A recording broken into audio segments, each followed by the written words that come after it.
Good morning, ladies and gentlemen, and welcome to the ALSA International Video Conference April 2021 with the theme of Environmental Protection in Asia, Rights to Clean Water Access. My name is Nasha Idianti as your Master of Ceremony, and we're very pleased to welcome all participants and delegates to our event today. To this event, we would like to welcome our speaker, Ms. Grita Anindarini, as the Deputy Director of Program of Indonesian Center for Environmental Law, Ms. YB Khairunisa, as the Legislative Council member and co-founder and Community Engagement Director of Green Brunei, Mr. Wahyu Yun Santoso, as the Associate Professor of Law in the Environmental Law Department of Faculty of Law, University of Gajah Mada, and Ms. Yudis Diana as an activist from Zero Waste Indonesia, Ms. Grisela Audrey as the President of ALSA International Board 2020 and 2021, Vishnu Farna as the Vice President of Academic Activities, ALSA International Board 2020-21, and to all the participants and delegates of AIVC April 2021, both here on the Zoom platform and our viewers live on YouTube. Before we begin the event, let's honor and listen to our respected ALSA anthem.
Thank you very much. To begin this event, let's hear the greetings from Vishnu Farna as the Vice President of Academic Activities, ALSA International Board 2020 and 2021. To Mr. Vishnu, the time and place is yours. Right. Thank you, Nasha. Good morning to the honorable speakers, Ms. Grita, YB Khairunisa, Mr. Wahyu, and Ms. Yuris Diana, participants, committee members, and friends. Welcome to the ALSA International Video Conference 2021. I am very pleased to see all of you gathered here this fine morning, and I believe you're in for a very interesting and informative experience with our learned panel of speakers today. Subsequently, I would like to extend my immense gratitude toward our speakers who have agreed to be here today for our benefit despite their hectic schedules. I would also like to thank my director, Nasha, together with the AIVC committee members for their diligent efforts in making this workshop a success. AIVC would not be held today without your collective effort. AIVC has two main purposes. First, AIVC aims to promote the discussion of pressing legal issues that plague our society on an international level, affecting us all in adverse ways. Today's focus is on environmental protection in Asia, particularly the right to clean water access. Second, it is to provide a platform for ALSA members from local chapters who have not yet had an opportunity to host and participate in an ALSA international event to step forward and take charge in events such as this. Therefore, it is my hope and wish that all of you here today manage to go home today with something you did not have when you came. Have a fun and interesting conference, everyone. God bless. Thank you very much, Vishnu, for the greetings. Next, we would like to welcome Ms. Griselda Audrey as the president of ALSA International Board 2020 and 2021 to say a few words. To Ms. Audrey, the time and place is yours.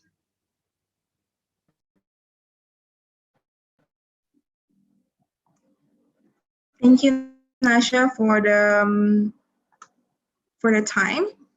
To the Honorable Ms. Grita Andinrayu,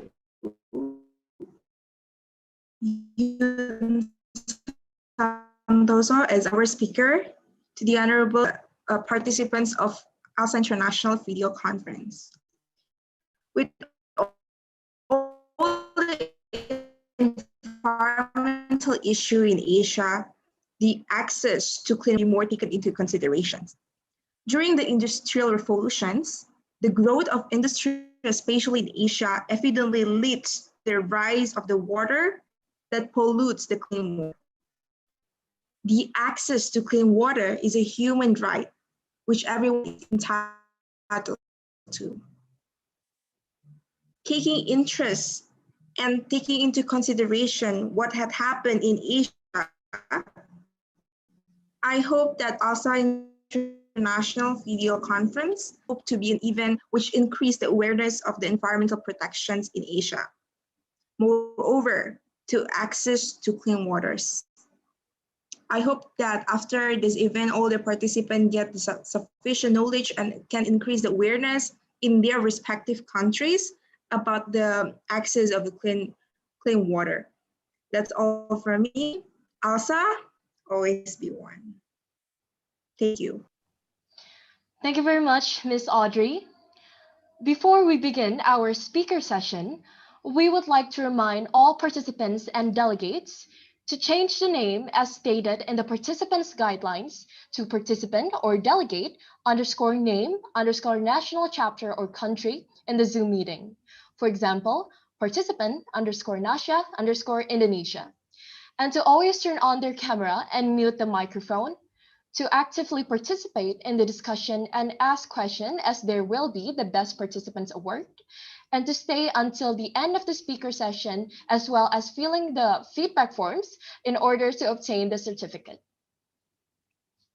Now, the next session of the event is one of the most awaited sessions, as today we have our first speaker, Ms. Grita Anindarini, as the Deputy Director of Program of Indonesian Center for Environmental Law. Ms. Grita Anindarini is an active member of ICEL, or Indonesia Center for Environmental Law, and has published several academic writings on environmental law, such as monitoring and law enforcement in the water pollution control issue, which was released in 2017. Without further ado, let's welcome Ms. Grita Anindarini. Ms. Grita, the time and place is yours. Okay, thank you, Nasha. Greetings, good morning, everyone. Good afternoon, everyone. So my name is Grita Anindarini. I'm a Deputy Director for Indonesian Center for Environmental Law. And is ICEL at a glance. So basically, ICEL is one of the Indonesian non-governmental organization. We are an independent non-governmental organization that focuses on environmental law. And we also promote good environmental governance as well as environmental democracy in Asia. So I would like to share my screen. Wait a minute. Does it work? Yes, Miss Rita, we can see it. Yeah, okay.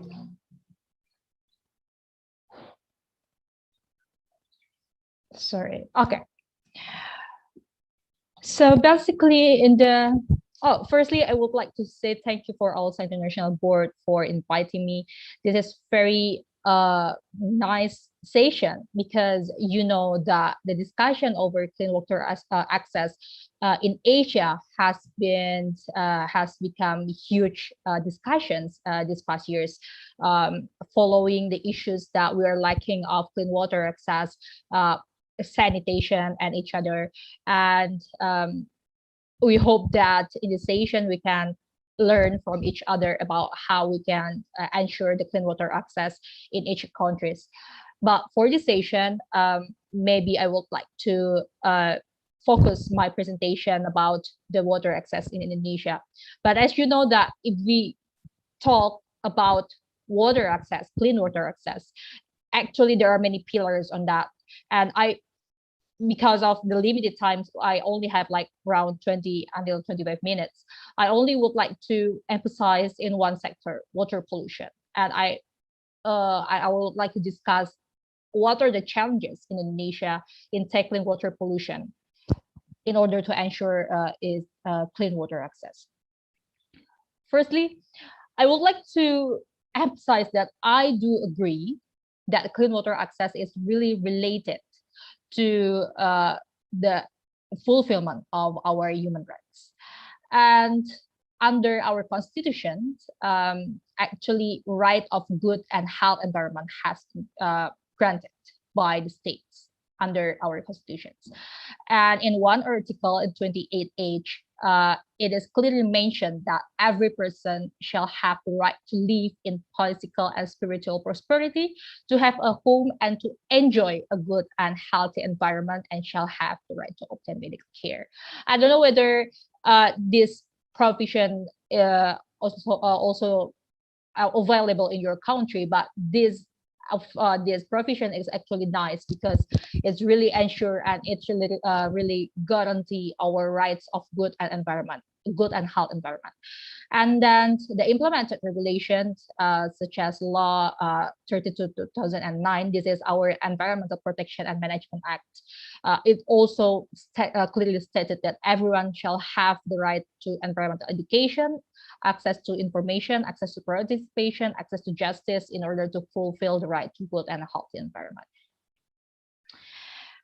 Second, I would like to capture how about our water condition in Indonesia. Amongst all of the water issues in Indonesia, I would like to emphasize in these three issues basically. So unfortunately, until now, Indonesia is still facing a water scarcity. 38 million people lack access to improved sanitation in Indonesia, and about 24 million Indonesians lack safe water. But you know, if you compare with our population around 200 millions, it might seem as like only 10% of our population. But still, if we back to our last discussion, that rights to clean water is basic human rights. This can't be true. So we have to ensure that everyone have access to improved sanitation. Everyone has access to safe water, but actually until now, states still failed to fulfill this right. And not to mention about water pollution. This is the most critical issues in Indonesia because, you know, 82% from all of the rivers in Indonesia are in the polluted and critical condition. Even our 52 rivers from this 82% are strategic rivers, which become the backbone for the population, for drinking, for irrigation and something like that. But most of them are in a critical condition and polluted condition. Not to mention that we still have lack of water storage. Considering the following this water stress issue, one of the solution that actually have to be made that have to be addressed is water supply augmentation solution. For example, water storage in dams and aquifers. But unfortunately, in Indonesia, water storage capacity is still low and not well managed. And if we compare to Malaysia, for example, or with other countries that has similar seasonal variability, Malaysia has water storage for around 700 metric cubic per capita, where Japan has around 200 metric cubic per capita. But Indonesia only has 70 metric cubic per capita, and it's just 1% of the total availability water resources in Indonesia. And the most critical thing is our current water storage is only concentrated in 2 main islands. You know that Indonesia have around 10,000 islands, but our water storage is only concentrated in 2 main islands, which is Java and Sumatra, which one biggest island in Indonesia, Kalimantan or Borneo, only has water storage for 7%. So there are huge issues of water in Indonesia, water crisis, water pollution, and you name it. And we have to move urgently. We have to move now in order to address this issue. Yeah, this is some, I only capture some of the issues that mentioned under our medium-term national plan, considering that there around 80% of our national our rivers are under critical condition. That and in our medium-term national plan, the government set water restoration targets.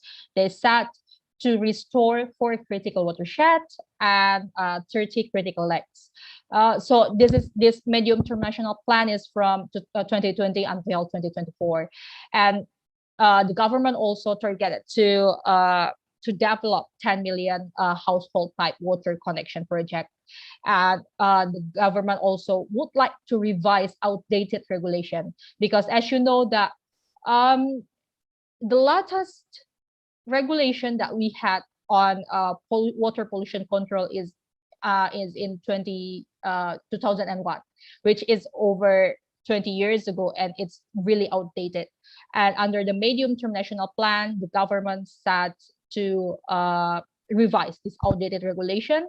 And fortunately, this revising regulation has been revised like 1 month ago under the implementing regulation on job creation omnibus law. So before I discuss about the challenge in addressing water pollution in Indonesia, I would like to welcome you to Citarum. So this is Citarum.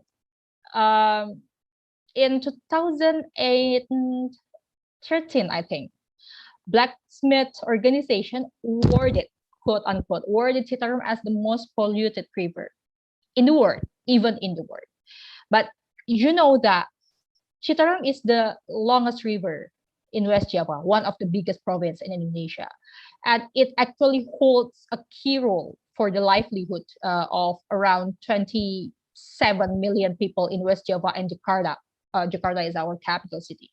And as a matter of fact, actually, 80% of the drinking water of the citizens of Jakarta is actually came from this river. But, you know, now this river is heavily polluted.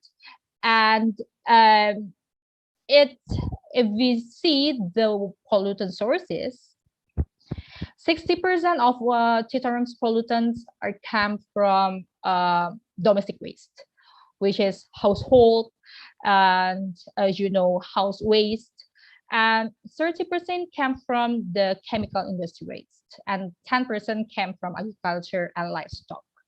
And not to mention that there are so many liter volume in upstream area, which actually reach around 500,000 metric cubic per year. And also medical waste. There were so many waste in the Citarum River. And responding this matter, hopefully that you can see it. But I would like to mention that for the past 30 years, the government or the other organizations actually already spent around 5.5 trillion rupiahs, which is same as around 300 million USD that has been poured out to fund efforts in recovering the condition of Citarum. But until now, it has been successfully recovered yet. And the government also already made a task force to really recover this river, which this task force consists of a government and experts and what's that NGOs as well, and also even armies. The government made the task force since I don't know whether it's 5 years ago, but the biggest issues in here is lack of coordination. And when we talk about water pollution in Indonesia, for me personally, it's all about legal and institutional challenges. Why do I mention that?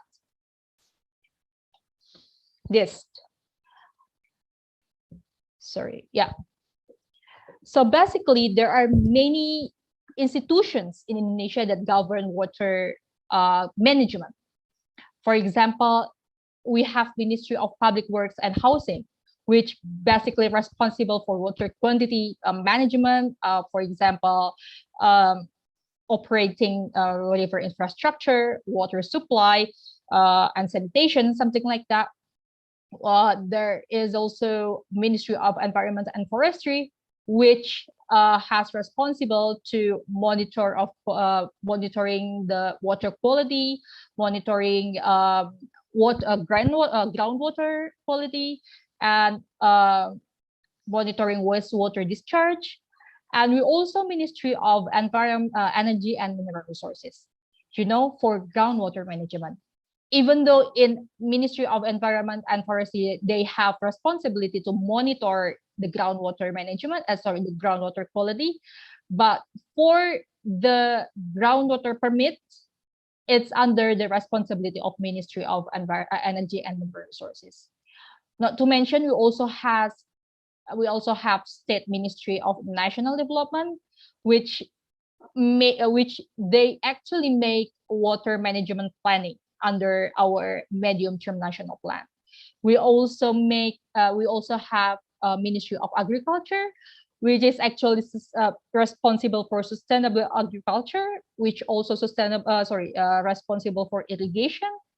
And we also have decentralized organization. For example, River Basin Organization, Watershed Management Agency, local government. Not to mention that we also have Ministry of Agrarian and Spatial Planning that actually has responsibility to manage the river basin. So there are lots of institutions in Indonesia that governs water management. And each institution has its planning. Each institution has its sectoral ego, and this is the main issues why water pollution still become our main issues, because of lack of coordination between all of these institutions. Not to mention that not only lack of coordination without all of this institution, we also have challenge in unintegrated planning documents. That, as I mentioned before, each of this institution has each planning, and we also actually has two regulatory framework that govern our water management. We have Law number 17, 2019, which govern water resources in general. And we have also water pollution control chapter under governmental regulation, as an implementing regulation of Environmental Protection and Management Act. So we have so many, regulations, and it's somehow not linked between each other, and it's also somehow has each planning. For example, when in Chittarum watershed, there are actually 3 planning documents that govern the Chittarum river basin in general. They have Chittarum River Basin Management Planning, they have Chittarum Watershed Management Planning, Water Management Strategy. Also, there are also other plannings, for example, water quality protection planning, land and forest rehabilitation planning, and somehow each planning don't connect each other. And this condition that will and actually lead to the each institution that have each planning, each work planning, and each fund, and it's all separated between each institutions. And I also see that there is no interaction between all of these planning documents with spatial planning and development planning. So somehow I see that spatial planning and development planning are another box that's separated from all of this water management planning. So my conclusion is one of the biggest challenge in addressing water pollution in Indonesia is about legal and institutional challenge, particularly on unintegrated planning documents. Yeah. The other issues that we also have is Indonesia until now is lack of pollution load capacity determination. So what is pollution load capacity? Pollution load capacity is if this is a river, pollution load capacity is the capacity, the calculation of the capacity of the body water, of the water body, to what extent they can receive the pollutants from the pollutant or the wastewater. So basically, our government actually has to determine the water pollution load capacity for each river before they grant the wastewater permit. But actually, until now, unfortunately, the government has not determined all of the rivers pollution load capacity. But in other hand, local government keep granting the wastewater permit. So no wonder if there are lots of critical watershed, lots of critical river in Indonesia, because the permit is not granting without considering the capacity of the water body in receiving the wastewater, in receiving the pollutant. So until now, from around around 100 river basin, we have determined only around below 20 river basin actually. Below 20 river basin pollution load capacity. But after the government determined the pollution load capacity, there are no follow-up measures on that. For example, is there any permit review? Is there any moratorium permit if the carrying capacity of the water body is already exceeding its capacity? So there are no follow-up questions on that, and the wastewater and the local governments still grant the wastewater permit, and the wastewater is still disposed to this water body. And the other challenge is about command and control. Sorry, wait a minute. Command and control. So because of we are the law students in Indonesia, command and control mechanism is actually a direct regulation of an industry and activity by legislation that sets that the state actually grants what is permitted and what is not. So in Indonesia, we have to mention that there are two sources of pollutant. It is point sources or non-point sources. Point sources is one is the pollutant that comes from such like industry or household, municipal waste, industrial waste, or mining waste. While on the other hand, non-point sources is a pollutant that comes from unknown, like unknown sources. For example, agriculture, aquaculture, runoff water, and something like that. So the approach in order to manage the sources has to be different. For example, to manage the point sources, we have to use the command and control and economic instrument. For example, determining the wastewater standards, giving a permit, and something like that. But for non-point sources, we can't use this command and control technology because the non-point sources actually come from unknown sources. So the best approach that we can do is best available technology, using best available technology, or making non-point sources into point sources, and develop good infrastructure on that. And we also have challenges in lack of capacity and quantity of local environmental inspectors, because there are many permits that has been granted by the local government, but we only have like few environmental inspectors. So it is very challenging for the environmental inspectors to monitor all of the permit, to monitor all of the activities, considering this high amount of permit that has been granted. So there are so many activities, mainly the small-scale activities, that have not been monitored by the environmental inspectors, and this make it worsened for the water, because they keep, dump the wastewater into the water body, into the river, without any monitor from our environmental inspectors. So this is our challenge as well. And the last challenge is unintegrated surface water and groundwater approach.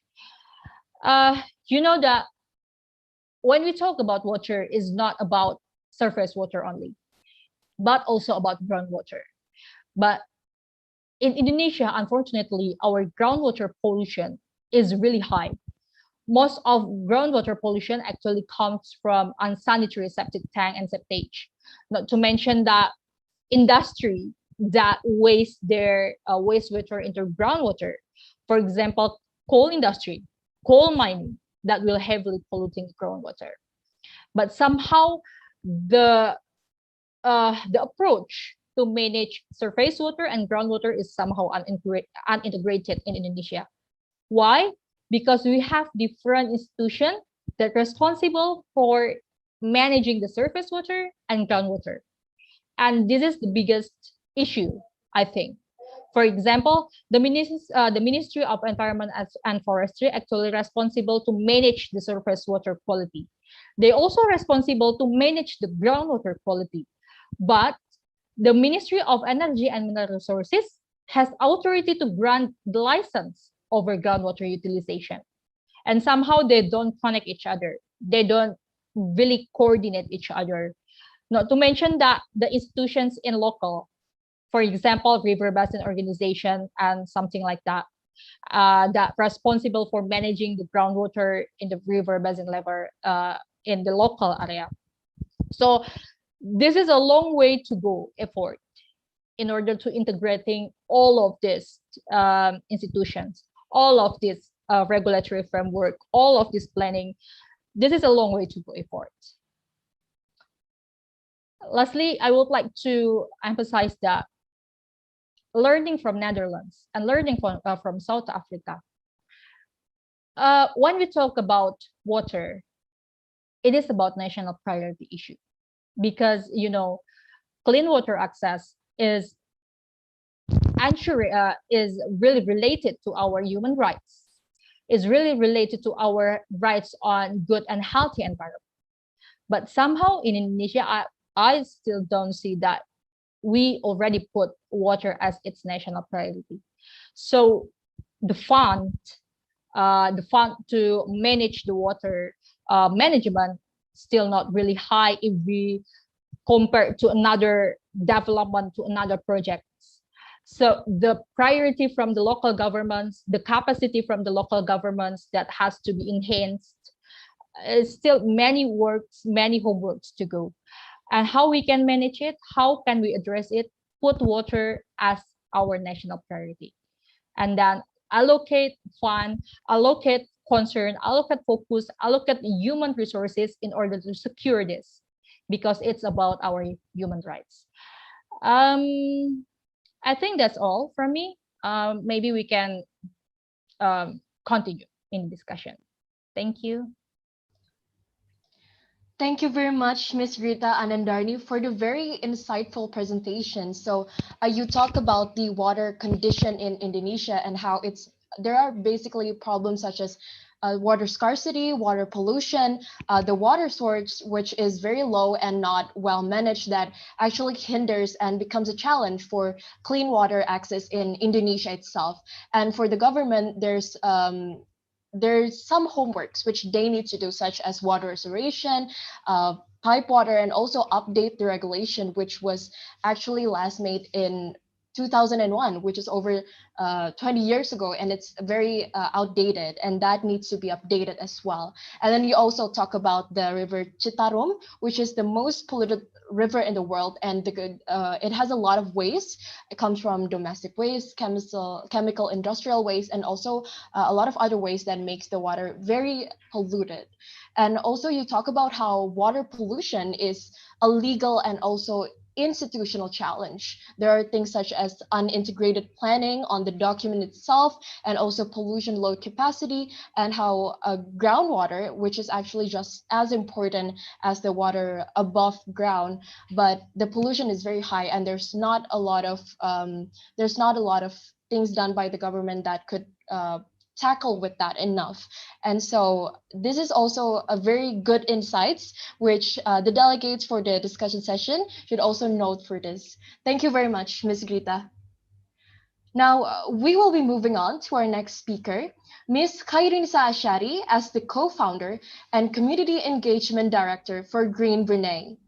Ms. Khairinisa's works primarily focus on youth development through environmental advocacy, where she organized camps, school talks, recycling drives, river and beach cleanups, and also tree planting. So without further ado, let's welcome Ms. Khairinisa. To Ms. Khairinisa, the time and place is yours. Thank you. I'll be starting my presentation.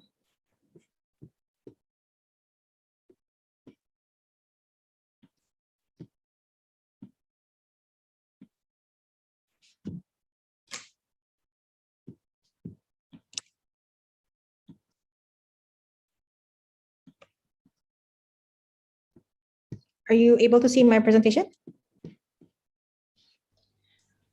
Not yet as of the moment, Miss. Okay, I think might be some technical difficulty. Hang on.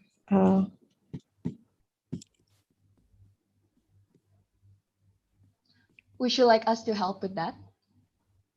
Yeah, I think it might be better from your side. Okay, I'll give you the access, yeah?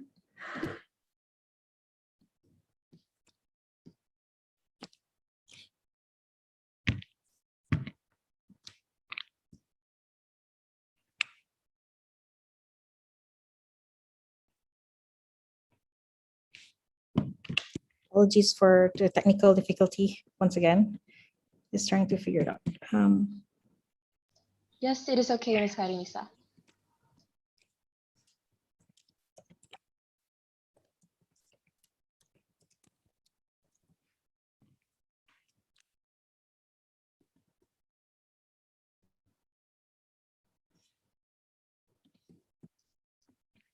Okay, while that is being set up, just like to reintroduce myself again. So my name is Khairunisa, and I'm the co-founder and community engagement director of Green Brunei.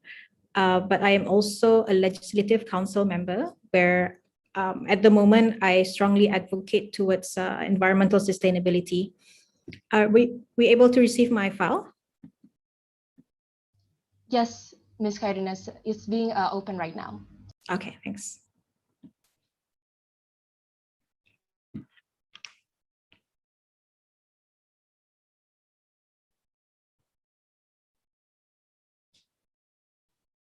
Yeah, okay. So first of all, I would like to thank the organizers for inviting me to share my insights on the topic environmental protection in Asia, rights to clean water access.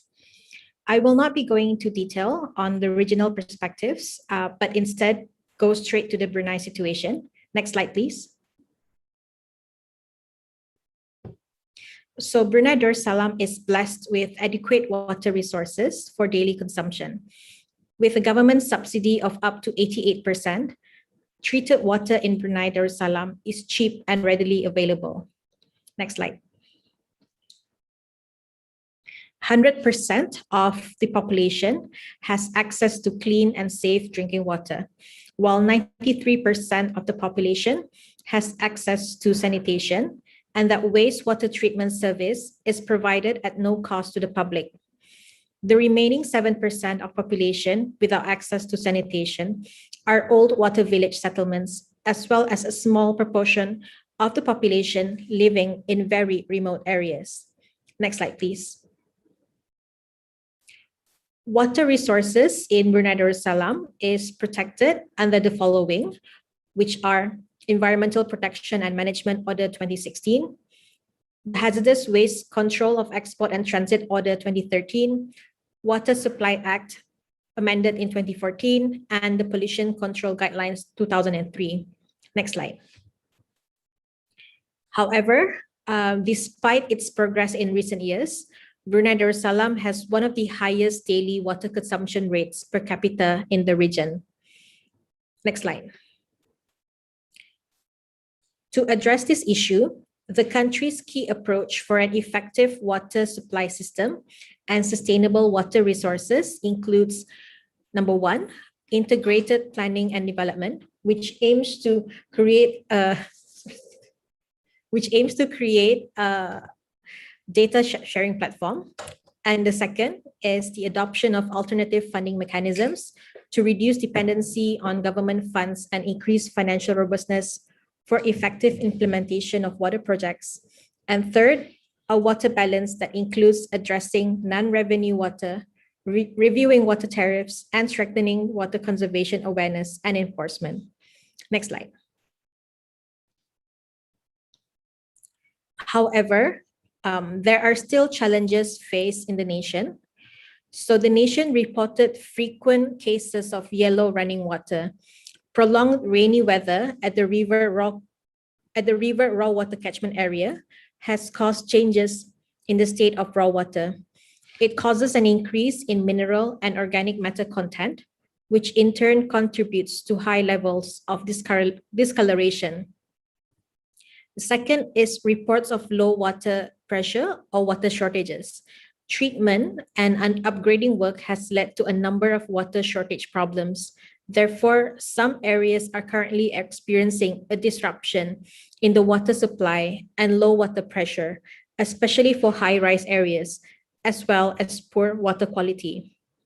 The third issue, which I believe is very common in any country globally, is the issue of littering. Irresponsible dumping of rubbish is causing water pollution in rivers and seas. And finally, the water wastage and overconsumption. Due to low water tariff, the availability of clean water is often overlooked, causing water wastage and overconsumption. At 370 liters per person per day, Brunei Darussalam's domestic water consumption is the highest in the region, which is double of Singapore. Next slide, please. In tackling the issues above, the government is in the process of implementing a new water tariff system and a new unified smart metering system, in which the new rates are based on a tiered structure for residential, commercial, and raw water. This progressive tariff system better reflects the costs of water production, as well as encourages more efficient use of water. This will ensure sustainability of the water supply by addressing the substantial discrepancy between revenue collection and production expenditure. Brunei is also in the process of producing the Brunei Darussalam Water Efficiency Labeling Scheme, which aims to determine the terms and conditions, requirements and guidelines for water fittings, appliances, apparatuses, and products to be labeled for water efficiency. This will enable consumers to make informed choices in purchasing more water efficient products and consequently inculcate water saving practices. The government also acknowledges the importance of saving water through the promotion of more sustainable consumption behavior by the general public. This is currently being done through public awareness programs on water conservation with non-governmental organizations, banks, including through the social media. Next, please. The next part of my presentation will focus more on the work that my organization, Green Brunei, does, which is related to the issue of plastic pollution in our environment. This is a common problem faced by all nations globally. When we talk about water quality, we also have to consider the ecosystem as well and how it affects us as a whole. Next slide, please. With plastic use becoming more and more popular for individuals all over the world, it is estimated this figure will increase 10 times over the next decade. A recent study released by the Five Gyres Institute estimates that there are currently 5.25 trillion plastic particles in the ocean. Sources of this waste are wide-ranging, including plastic fishing nets, food and beverage containers, micro beads from personal care items, cosmetics, straws, and bags, just to name a few. Next, please. Brunei is a small country. If you're unfamiliar, our population is only less than 400,000 people. So obviously, from the scale of the damage that we face is not comparatively, it's a lot smaller than in other nations. However, for Brunei as a small country, the impact can be quite huge. And despite its small size, the trash problems that we face in Brunei is enormous, with each person producing an average of 1.15 kilograms of solid waste per day. More than 16% of household waste is made up of plastic, and it is estimated that no less than 1 million plastic bags are issued to consumers in Brunei per year. Unfortunately, not all trash will end up in the landfill, and some will end up in rivers and oceans. Next, please. In tackling this issue, we have efforts done by the government, non-profit agencies, and private sectors. The government has initiated a national task force that involves different ministerial agencies, non-government, and private sector. Fortunately, Brunei is also part of the national task force, and this enables us to contribute directly to any programs and planning from the highest level of authority. Various non-profit, non-government organizations have also been conducting cleanup programs and awareness campaigns. And of course, from the private sector, they're also doing their part through corporate social responsibility initiatives. So typically how private sectors work is they either donate funding towards various programs and projects, but also they themselves will initiate their own activities with the support of non-profit organizations. Next, please. The government has also recently introduced two documents, which are the Brunei Darussalam National Climate Change Policy, BNCCP, as well as the Green Protocol. So the BNCCP focuses on the principles, values, and strategies to reduce carbon emissions, increase carbon sink, and strengthen climate resilience nationwide. Unfortunately, their 10 strategies do not include specific provisions for water protection. However, it's part and parcel of other sectors that it covers, for example, education and waste management.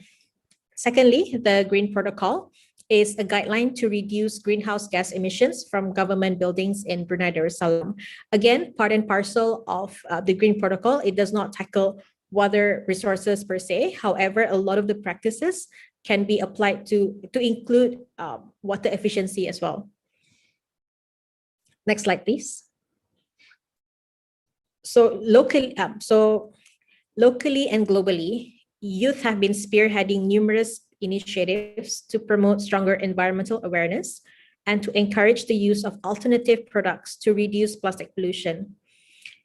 Green Brunei has been involved in this field for about 10 years. We are a non-profit, community-based organization made up of volunteers. We have done various education, conservation, and advocacy programs. In tackling the issue of littering and pollution, our team has conducted over 40 cleanups in beaches, rivers, parking lots, and parks, engaging with thousands of volunteers and collected over 2,000 bags of trash. In all of these cleanups, majority of the trash is plastic bottles, straws, containers, wrappers. We also conducted recycling competitions and recycling drives to educate the public about recycling. The most recent project we did was to set up Green Depot, which is to encourage stronger efforts in recycling. Through these initiatives, we have collected over 100,000 kilograms of recyclables. We also believe that education is key. So we've been focusing a lot of our efforts as well to conduct different school talks and leadership camps to educate children and youth. We find that a lot of the challenges when conducting these events is people's awareness sometimes do not match with their action. Our challenge is still when it comes to engaging the public, when it comes to engaging the public in terms of cleanup projects, we still find people not taking cleanliness very seriously. So it's something that we really need to push from the educational sector. Next slide, please. I understand that for this workshop, you'll also be discussing on policy recommendations. And then just a few of my suggestions is to focus on the monitoring of usage, because when it comes to overconsumption of water, it's because people tend to not be aware of how much water they actually consume.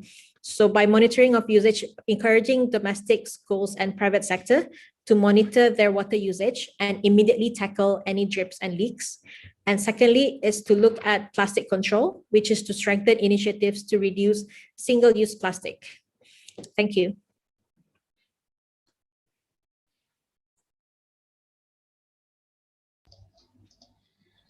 Thank you very much, Ms. Khairinisa, for your insightful presentation. And in your presentation, you also talk about the challenges of water pollution that was faced in Brunei. And that is basically about yellow running water, shortages and low quality water, littering, and also water wastage and overconsumption. So for future plans, what should be done by the government is that there's going to be a new water tariff system and also a new unified water metering system, water efficiency labeling scheme, and also the promotion of more sustainable water consumption. And in Brunei, you also mentioned about the battle of single-use plastic, which actually is one of the challenge into the water pollutions. And so initiative and also national task force on cleanliness issues should be taken, and also along with community-led initiatives on cleanup and awareness, and also corporate social responsibilities initiative. So you really emphasize that not only government initiatives are important, but also how the community contributes to cleanliness of the water. That thing is also very, very important. And you also mentioned several policy recommendations which could be taken into account by our delegates here, which is about the monitoring of usage and also on plastic control. Thank you very much, Ms., for the presentation. Right, so we will be moving on to our next speaker. So our next speaker, we have our speaker from University of Gajah Mada, Indonesia. We have Mr. Wahyu Yun Santoso, also known as Mr. Yuyun, as our speaker. So Mr. Yuyun is an associate professor of law in the Environmental Law Department, Faculty of Law, University of Gajah Mada, whose area of expertise includes environmental impact assessment, international law, and environmental and natural resources law. So without further ado, let's welcome Mr. Yuyun. To Mr. Yuyun, the time and place is yours. Okay, thank you, Mbak Nasha. So good morning, good day, good afternoon for all of you participants, and also distinguished speakers, Ibu Khairunisa, and then Mbak Grita, and then the others delegate speakers. Thank you for the opportunity. I would like to share my screen. Okay, I hope all of you have a good and healthy condition today, so we will have a very good and fruitful discussion for this aspect. And then as mentioned by Nasha, that I came from university, so I think it is my, well, a little bit tendency to talk more on also the aspect of human right. So my title of the presentation is Right of Water and its legal aspect, and I will talk more specifically about the Indonesian context. Okay, so I think to start with is that in the development of environmental law, there were quite differentiation between the development before and after 90s. I mean, before 90s or at least before 80s, when the concern and the awareness of the environment from the people all over the world is still quite low. When there was a conference on Stockholm in 1972, the attention and then the concern and then the euphoria of the conference at the time is very high, because at the time the theme of the conference is only talk about the human environment, the theme about only one earth, and then it is our duty to talk together on this earth, because this is the only earth that we have. But then the change was made, or the differentiation was being a concern when in 1992 the Rio Summit, the Rio Earth Summit, talk about the sustainable development, talk about the development and the environment. To some extent, indeed, there was some, an eagerness from the countries, that because at this time at 1992, when they go together, when they talk about the environmental, they need to talk about the law, they need to talk about the regulation, they need to talk about the concern more on how to balance the development and the environment itself.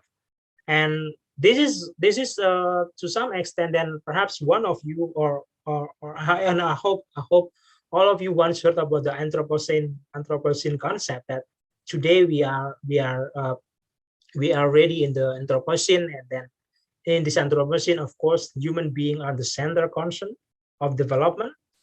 But to some extent, then, because we are the center of the development, of course, we are also entitled to a healthy and productive environment. It is also in order we to achieve our common goals. So this is then the, to some extent, then become the differentiation between the environmental concern and the development concern about with relation to the human right. Even though I think to start with the 1992 Rio Declaration, what I want to emphasize is about that in the starting of 1992, we are, or in environmental law, there are a significant development on how to debate, to put the proper position of human rights in the development of environment. Okay, so then what is the significance of talking about the human right? And then when we talk about the water right later in our discussion today, this is a concept on the theoretical concept, and then also how our law, Indonesian law, frameworking the concept of the right to sound environment. Okay, in the okay, in the function of defense of a function of improvement, you can see here in the right side of my presentation. This is a theoretical concept that if we regard environmental right as a subjective rights from the Steger's concept, so the need of this fulfillment of this environmental right will be helpful to fulfill the function of defense and the function of performance of environment itself. Function of defense is related to the how we can fulfill and we can compensate in economic matters to the environment, how we can compensate to, or how we can claim for the health improvement, as well as how we can ask for the compensation if we have some immaterial damage. While from the function of performance, we will talk about the how the protection of environmental right will also affecting the environmental revitalization, the mission adjustment, also the technology improvement. But to make it is concise enough, that I think the debate, or because all of you are law students, the debate is still available until today between whether the environmental is more on the substantive right or it is more on the procedural rights. But I think the debate is not right now is not that significant to be differentiated, because either you talk or you propose the environmental right as a substantive right, or whether you are proposing the environmental right is more on the procedural rights. To some extent, both of the concept of the rights goes to the same condition, to the same purposes, that this right is actually want to achieve the quality standard of environment as well as to achieve the quality of life. So you can see that in the 9 mandatory and 9 substantial rights according to Human Rights Declaration, UDH area, there are no direct reference to the right of sound environment. But if we take a look closely for these rights, right to life, right to food, right to health, right to safe and healthy working condition, right to housing, popular participation, information, until the right to self-determination over natural resources, of course, we can affiliate all of those rights into the right of sound environment right. So it means the debate is no longer significant for me until for today, but at least for us as a lawyer and for you as law students, you must remember that the concern of the conceptual base of the right of sound environment is more on the function base or purpose base. So this is the basic concept that I think is only to highlight to be highlighted for you as a law students. So how about when we talk about the nature, the ecosystem, the water ecosystem, for example, as today's focus for our discussion. it is a very nice innovation when we talk about when the nature get the rights of as a legal person. Yeah, get the right as a legal person. It's not all, but as a legal person.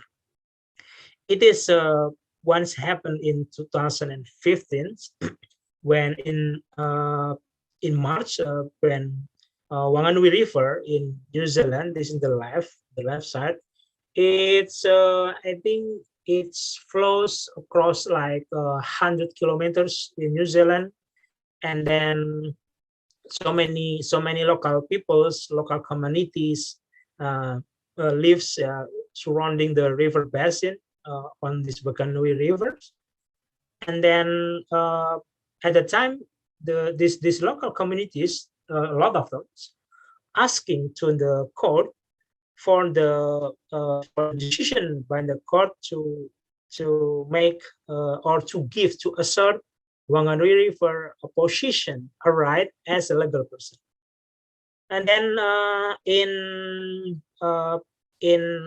February, a month before, well, I think it's only like 3 weeks before, the trend was also happened in India, when India have this Green National Court, Green National Tribunal, then that Indian also asserted the legal person right, the right as a legal person to Bhagirathi River as well as the Himalayan ecosystem along this river basin. Why it is important to talk about the water right as we discussed right now? Because of course we all understand that water is the main it is, I think, the most important needs for a human being or for living being, right? I mean, we can survive without food, I think, without eat at all for up to 40 days, like that of the normal research. But without water at all, we only can survive maximum 3 days. That's the significance of the water, right? But if you talk about the environment today, I think you once heard about water diamond paradox. That is the paradox between water and diamonds. Water, it is related to the values of the nature, right? The values of nature is mostly asserted as subjective values, not an objective values. When the subjective values is applied to the nature, then we talk about this paradox between diamond and water. For example, in Indonesia, there is a singer very popular, and then she is quite well known that she only use mineral waters. She only use distilled water for her daily water, daily use water. I mean, if even to for bathing, for having bath, to shower, to clean herself, she use she wanting to use the mineral waters. In environmental perspective, when we talk about does she doing wrong by using the water, the mineral water or distilled water as the daily consumption water? Of course, no, because she able to she is capable to buy the water. She can buy like, for example, like 3,000 liters per day for her daily use, and it is sold. The water is sold, right? By there are so many water consumption producer, and this is to concern to emphasize that between water and diamond product, we can say that water is having very low values. It is very subjective. We only talk about we can have waters in any time. We can have there's still a lot of rains, especially in of course we talk about the Asia Pacific. We are positioning geographically positioning to have this 2 season and then so many waters in our rainy season. So we will say that it is very cheap. The water in Asia is very cheap. The price, and then we think that I mentioned that even though the essential use of water is very significant for life, but for the subjective value is very low. So when we talk about this, of course, how the development of environmental law when certain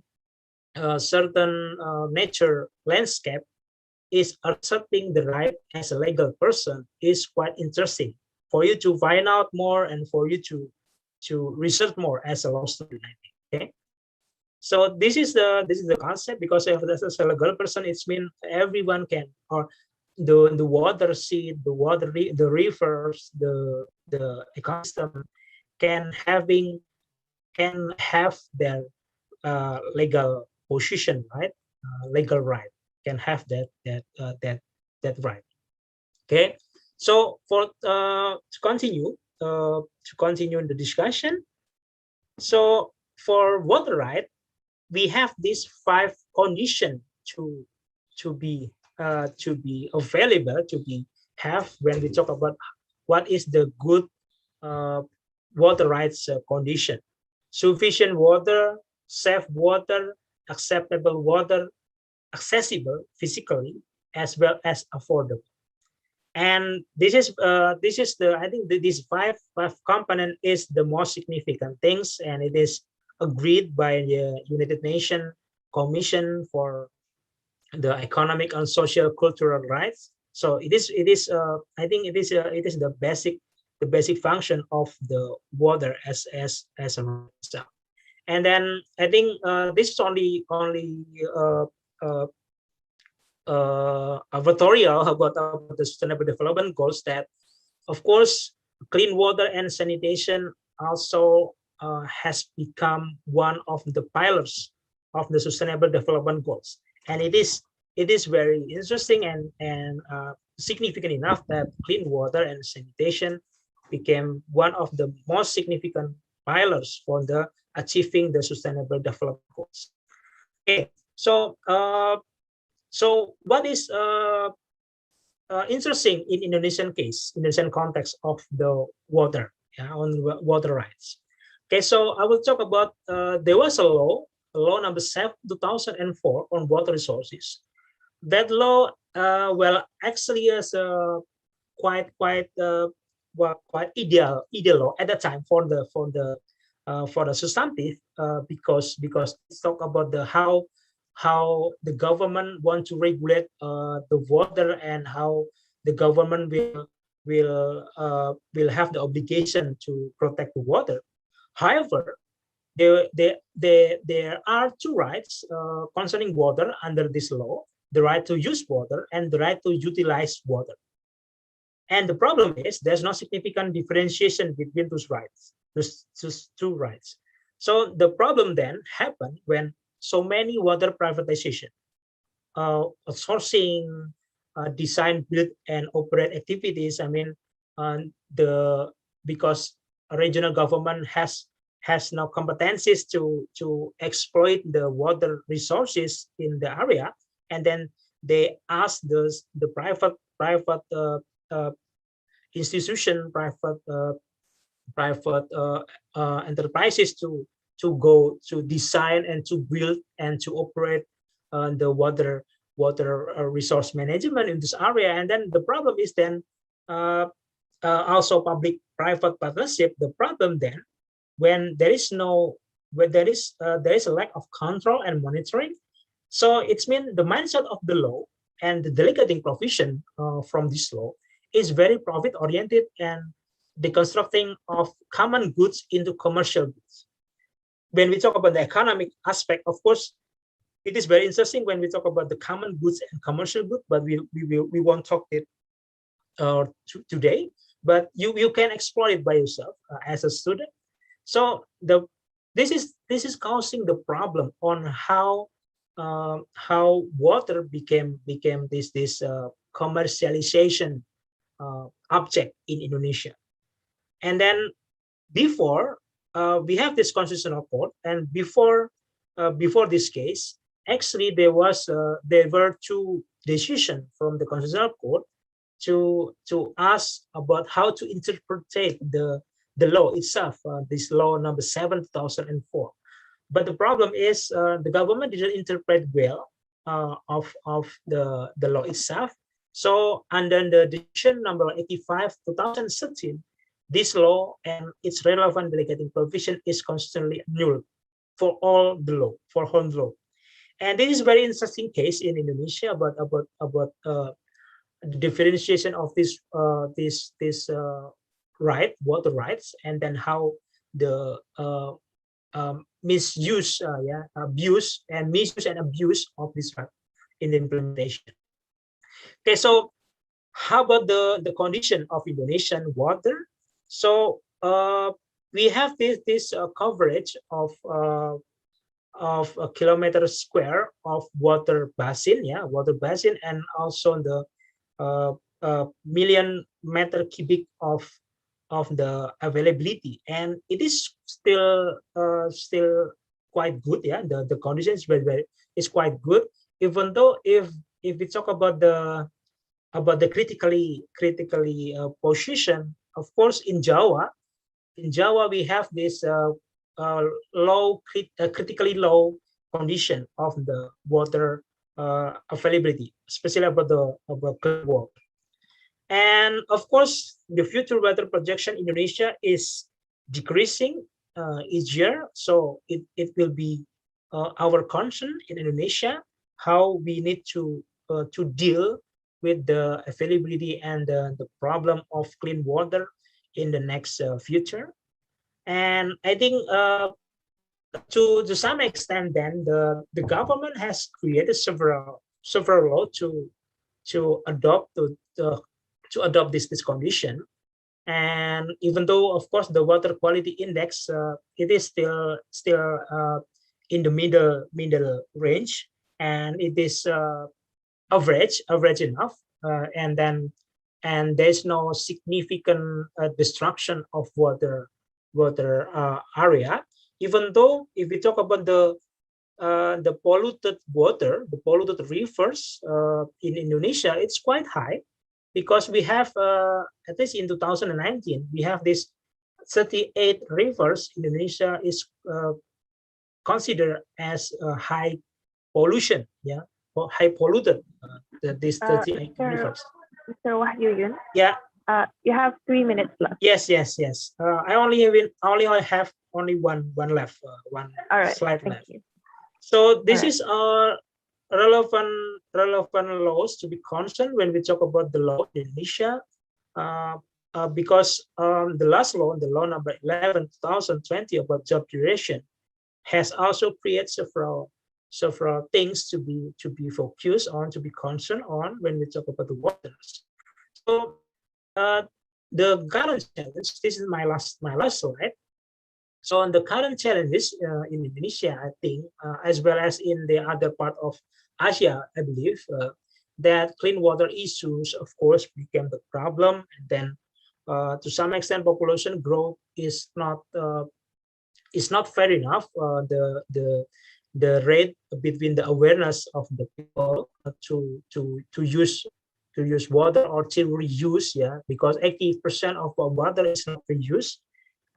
There is a so small best example or good practices in Indonesia about how the building complex created a groundwater treatment, for example. So, but it is well developed right now. For example, many hotels, many department store also also forced to have this water reuse facility, water reuse facility. But I think this is for several issues, as well as the certification when several drought areas became drier. Each summer, each dry season, also the problem of desertification.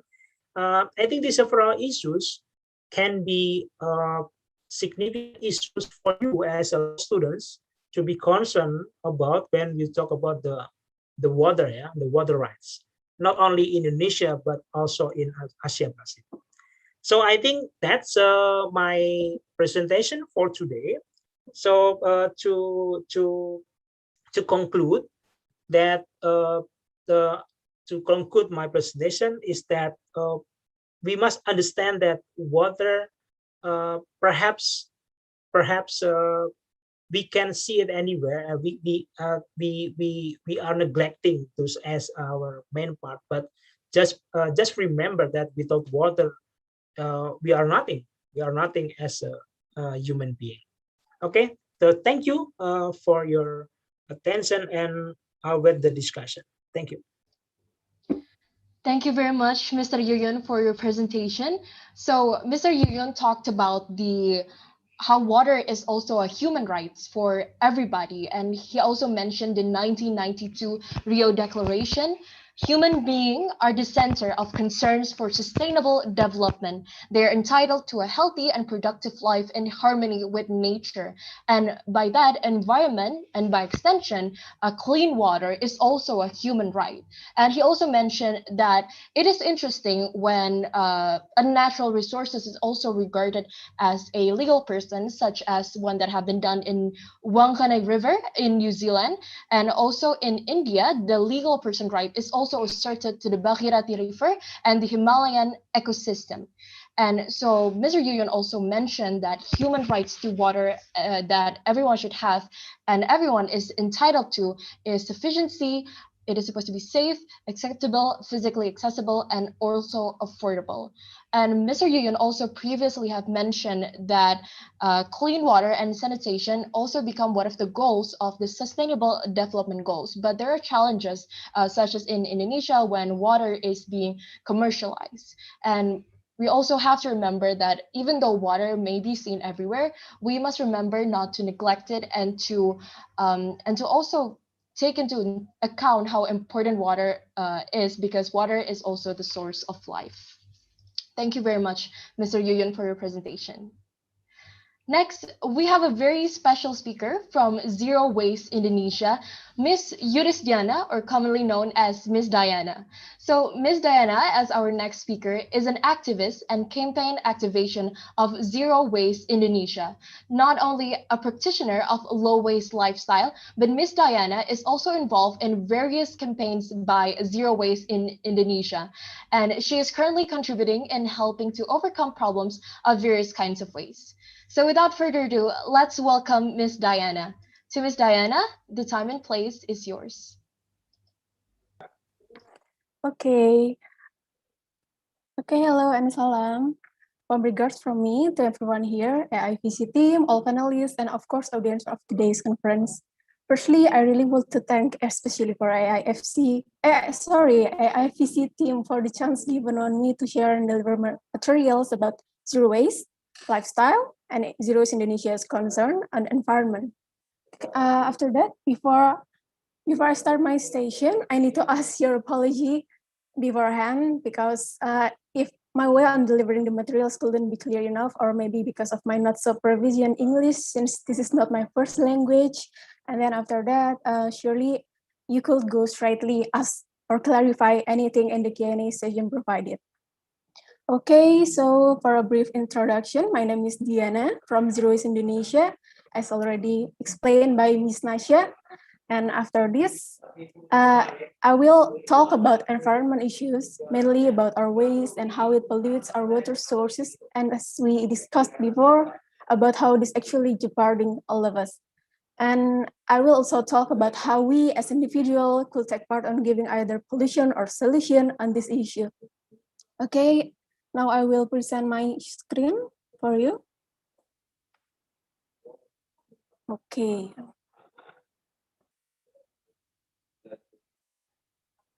So this is a brief introduction about me. I'm also a low waste practitioner too, and also I'm still processing on my own journey. And after this, I will start by taking all of us back again to where our traces and garbages go.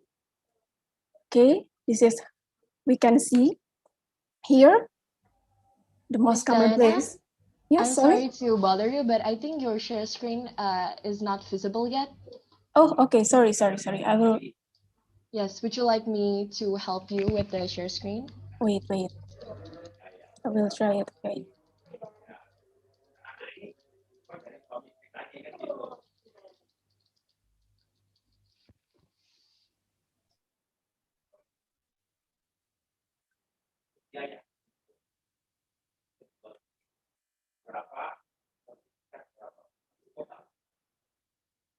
Okay, can everyone see my screen right now? Yes, it is visible now. Okay, thank you, Miss Nasha. Okay, first of all, let me introduce about Zero Waste Indonesia first. I think I just go further before. So Zero Waste Indonesia is a one-stop solution platform for zero waste lifestyle or anyone who wants to start zero waste lifestyle. And then we are working in an online-based community, and we work as a supporting system for everyone to educate, to inform, and to collaborate. And after that, I will start by taking all of us back again, okay, to where do our trashes and garbages go. Here, the most common place where usually our waste dumped, our landfill. And then here, our waterways. And then our ocean. And then also here, our coast. And not just to our coast, and actually it will end up to our foods, to our supplies, and it could also it could give us toxics, and it will not good for our health. Okay, and where else? Here. So the latest research on January 20 and 21, it was explored that in a human placenta, there was discovered in microplastics for the very first time, and this news was really such a news that really makes concern for global, not just in not just about plastic, but it's also about so many toxics that we can get from our food supplies. And then also related to other health issue related to toxic in food supplies, and also of course lacking access to clean water in particular area. And now we have to ask ourselves how many kilograms amount of waste we produce per person in each single day. So 0.7 kilograms per person per day that we usually contribute to our land. In Indonesia, the national waste, it contributes 175,000 tons per day or 64 million tons per year. And for 60% of those waste are organic waste. This is from Kementerian Lingkungan Hidup dan Kehutanan or Environment and Forestry Ministry in Indonesia. Okay, so in the ocean and our landfill, plastics, especially plastics and single-use plastic bags require so much amount of time to finally could decompose. And this process may take 100 or even more years, or even it will never be biodegrade, or it could never degrade, and it will only ends up become a microplastics. After that, this is forecasting for how microplastics abundance in especially Eastern Tropical Pacific. This is us here now in 2021, and it could continue to increase if if we don't try to change our behavior towards using of single-use plastics. And then this is where the microplastics came from, mostly from synthetic textiles, and then car tires, and then city dust, road markings, marine coatings, and also personal care product, and even plastic pellets. Okay. So 80% of marine waste came from the land. And after that, how about the impacts from fashion industries, or actually fast fashion industries? So we can see that 50,000 tons per year waste from chemical dyes dumped into the river without treated. And fashion industries actually become the second largest polluter to beaches and then streams and rivers in the world. Okay, and not just from that, the use of water in making one cotton shirt, it uses 2,700 liters water, and for one pair of jeans, it includes 3,781 liter water. So this is the issue about the dirty cotton is kind of interesting for me, because this is not about the waste that we give to our land, but this is the use of clean water just to make this our fashion or our clothing. So the conventional cotton requires enormous quantities of water, and of course, quantities of water also needs chemical in the manufacturers too, that also includes carbon footprints and also pesticides in that mostly develop in developing countries too. Okay, and then not just about the use of clean water, we can see that 35% microplastics in the ocean actually came from laundering synthetic textile, and polyester in our clothes, actually 500,000 microfibers, or it is the same as 50 billion plastic bottles. It is wasted into the ocean each year. Okay, and then this is not just about our our waterways, but also our landfills. So we can see that in global perspectives, 92 million tons textiles waste is created each year, and then this is equivalent to a truck full of clothes that will just end up to our landfill sites, and it is happening in every second. And this is also some data.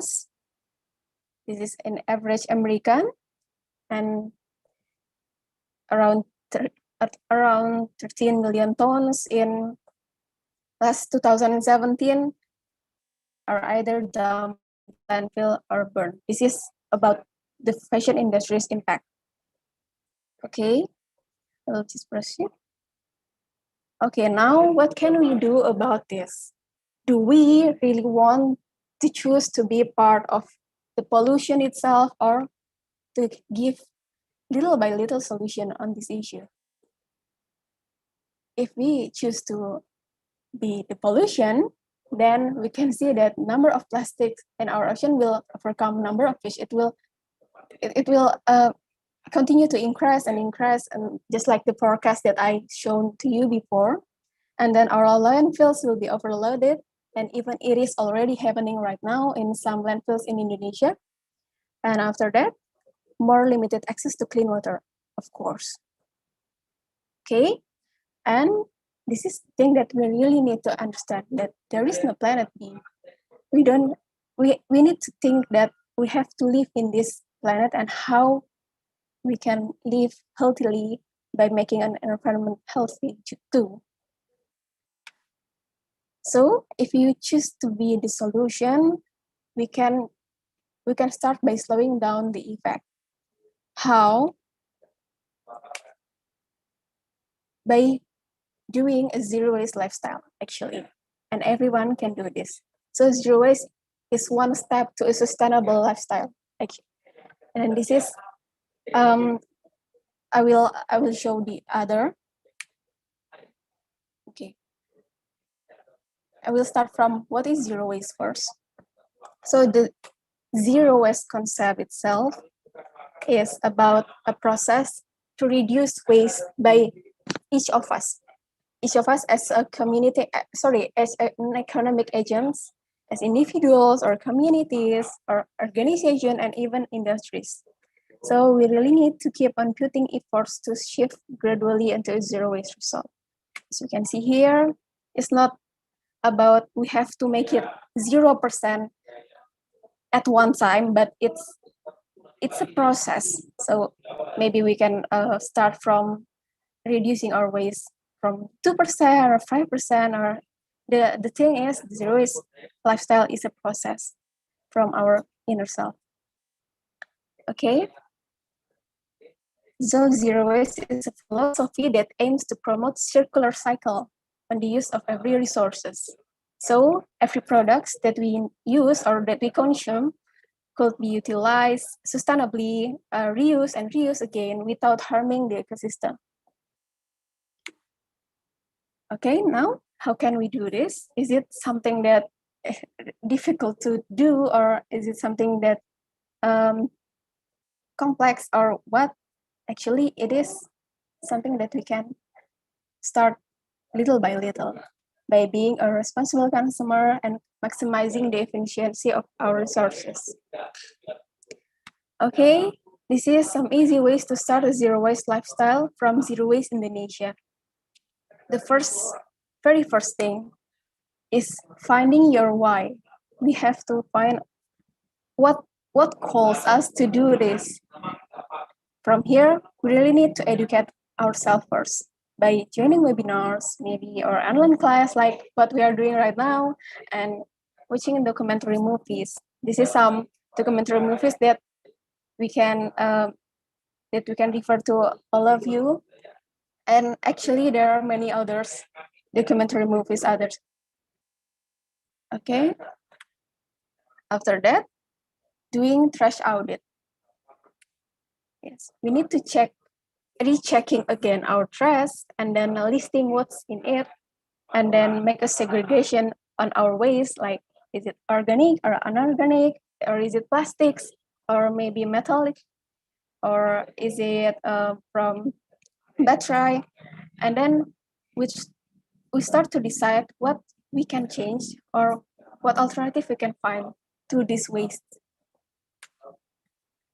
Okay, and then the most important thing is starting with one thing for us to make it less waste. Start with one, maybe by as simple as using reusable bottle or reusable container or using tote bags, and we start to commit to it. And the progress is over perfection, of course. And then we really need to implement the 6R. The 6R is a kind of fundamental principle in zero waste lifestyle. So it includes rethink, refuse, reuse, reduce, rot, and recycling. So the very first thing that we have to do, and the most thing that we have to do, is rethinking first. So we need to seek and learn information, like I've said before. And then after we understand our motives about why we have to do this, why we need to reduce our waste, then we start to ask ourselves twice before deciding to buy or consume any kind of product. Actually, this includes mindfulness too inside of each of us. Like we could be more mindful or more attended on every single decision that we make about what we really need, what actually we want to buy, not from our impulse or our cravings, but from our needs. After we rethink, then we can start to refuse things. By refusing, It also means that demand with supply goes in line, because by we say no, and we decrease our demands, and it will gradually reduce the supplies too from the industries by us starting to say no, and still with a smile upon our face, we can push the demand flow. This is the example would be like the goodie bags or free stuffs or things like maybe if we are going to some events, we have some kind of gifts, or as simple as maybe if I attending this kind of webinars and then I get some gifts, then if I don't really need that gifts, I can say that that gift could be utilized by any other person maybe, but I don't really think I could use that. So as simple as that, still by using a good communication, of course. And then after we refuse, we can reuse things that we already have, reuse or repairing. And this is thing that this reuse is the very, very important behavior that we really need to normalize, like using stuffs that actually could also be used by not buying new stuff that we don't really need, or maybe we really just want it, and then we can recheck our stuffs that already remains in our place. And again, if you don't really need to buy, if we do really need to buy, shift to reusable stuffs, not just single-use stuffs like tote bags. Maybe it's really different with single-use plastic. And then by reusing like this, okay, for products that we have to dispose, like toothbrush, maybe we can start to shift to disposable stuffs that could biodegrade without giving harm to the environment, like not made from plastics actually. Okay, after this, then we can start to reduce stuffs by decluttering. Decluttering is the very important thing about to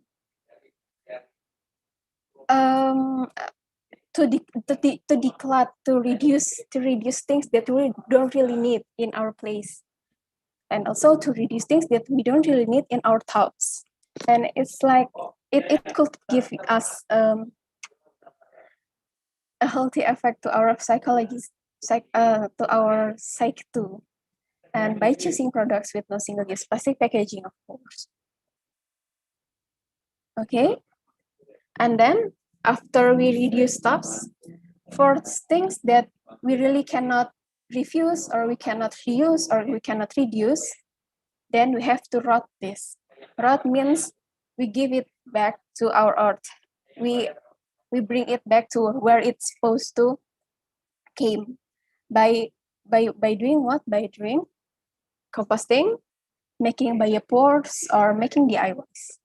Maybe for rotting, for composting, we need to learn little by little about how this composting process, or the tips, and how can we do this, because this composting needs quite particular skills for us. Okay, after that, for anorganic waste, we recycle this. Another important thing, why rotting is more important than recycling, because recycling is not the best alternative for our waste, because recycling would requires any other energy, and it also use fuels and fossil energies too, and of course will leave carbon footprints. So if we cannot if we cannot do, if there's nothing we can do with that waste, so we can recycle it. Or firstly, we can audit your trash, because recycle cannot be done by any of us. I mean, not all of us can doing recycle. So we need to audit our trash, segregate it, and then give it to some waste management, and then let them manage our waste well. But the very first thing, we have to audit it first.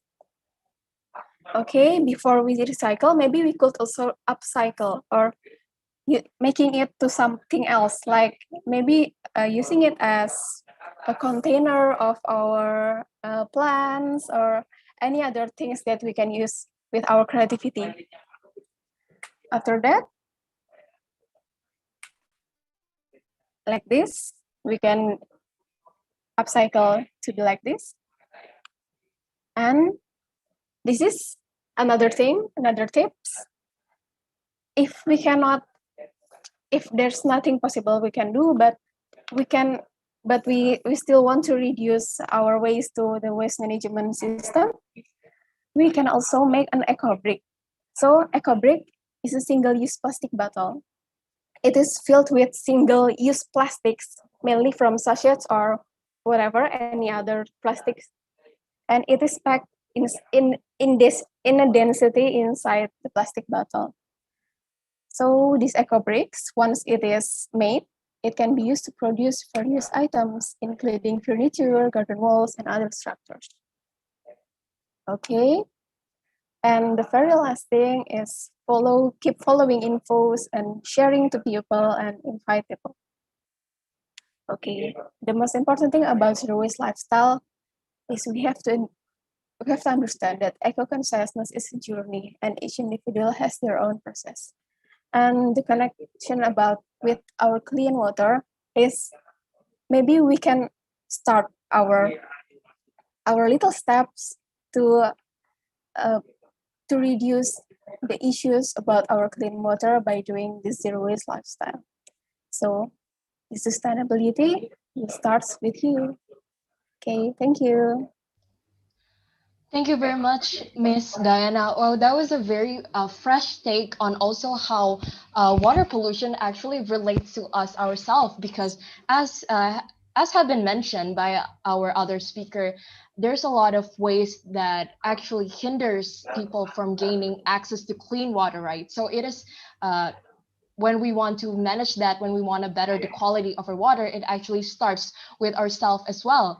Water pollution, especially trash and also plastic bags, are not only dumped into the oceans, rivers, or also other water resources, but those are also found in marine life, which potentially endangers us. And that also relates with the issue of microplastics. And for example, as have been mentioned as well, our fashion industries dump around 50,000 tons of toxic chemical waste without being treated. And that's why, as there's no planet B, we should think on how we can live healthily. And that is by slowing down the effect by doing a zero waste lifestyle, as it is a one step to sustainability. So it is a process of reducing waste by every single economic agents, by being a responsible consumer and maximize the efficiency of the resources as well. And Ms. Diana also elaborated on ways to start that, to start the zero waste, and this is by Zero Waste Indonesia, to first find your why should you do this, and also to do trash auditing, to check our trash, and also start by ourselves, make use of the things that are sustainable in our house, such as reusable bottles and also container, and not only starting it but also to commit to it. And we should also implement this 6R, which is the fundamental principle of rethink, reuse, refuse, reduce, rot, and also recycles, and also by following informations on how we can make make our life more sustainable. So eco-consciousness is a journey and each individual has their own process. Thank you very much, Ms. Diana and our respectable speaker. And thank you very much for all the insightful presentations. Now, for this next session, we will be opening a Q&A session for 3 questions. For all participants who would like to ask, please use the raise hand feature to speak directly or write the question through the Zoom chat.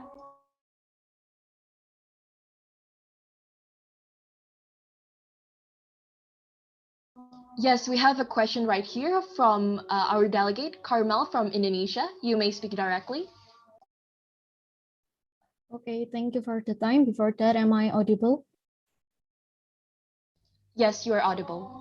Okay, thank you. So before, I want to say thanks a lot for all of the speakers to give us really insightful materials. Now, my question is actually in line with the materials that provided by Ms. Grita Anindari. Earlier, Ms. Grita said about water management in Indonesia, and as we all know, one of the major environmental problems which confront Asia, besides pollution, land degradation, climate change, is also water management. And what I want to ask is, I am really curious about the suggestions, like what are the suggestions from Ms. Grita regarding efforts to increase water management for equitable access to clean water, given the current situation that is currently in the midst of COVID-19 crisis. So it's really tight on budget. And from what I know, to increase water management, it really need a lot of funds. Thank you. All right, thank you very much, Carmel, for your question. Before answering that, let's go to Raihan from Indonesia. You may ask your question directly.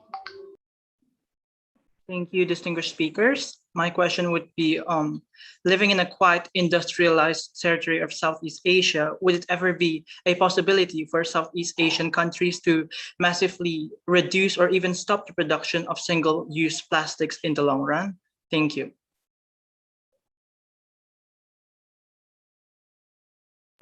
Thank you, Raihan, for your question. And we're also opening up one more question. So the participant and delegates who would like to ask, please use the raise hand feature. Yes, we have Herkzar here from the Philippines. Yes, you may ask your question. Well, my question is with regards to the presentation of the first speaker. One way to make clean water is through desalination, but it's too expensive. The cost for energy consumption associated with desalination is not for everyone and certainly not for poor countries. So my question is, what could be the other solution that poor countries can avail to access clean water?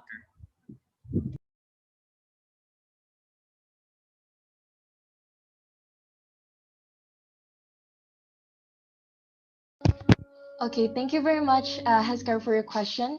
So the first question from Carmel is actually directed to Ms. Grita, but also if there are any of our speakers who would like to jump in on the discussion, we welcome that very much. So Carmel asked to Ms. Grita, beside pollution and the issue that Indonesia currently faces is also regarding water management. So she is curious about the suggestions regarding efforts in water management, especially in the era of COVID-19, where budget and funds is also very tight.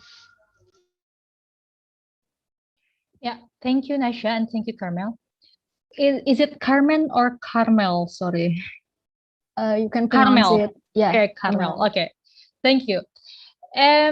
So yeah, for me, there is a concept that has been internationally acknowledged in order to manage this water management.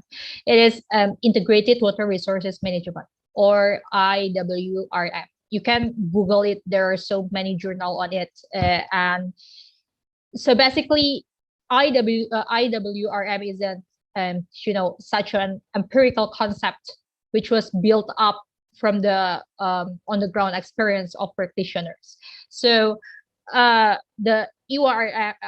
IWRM is basically a process which promotes the coordinated development and management of water and management of water, land, and related resources in order to maximize the resultant economic and social welfare in a equitable manner.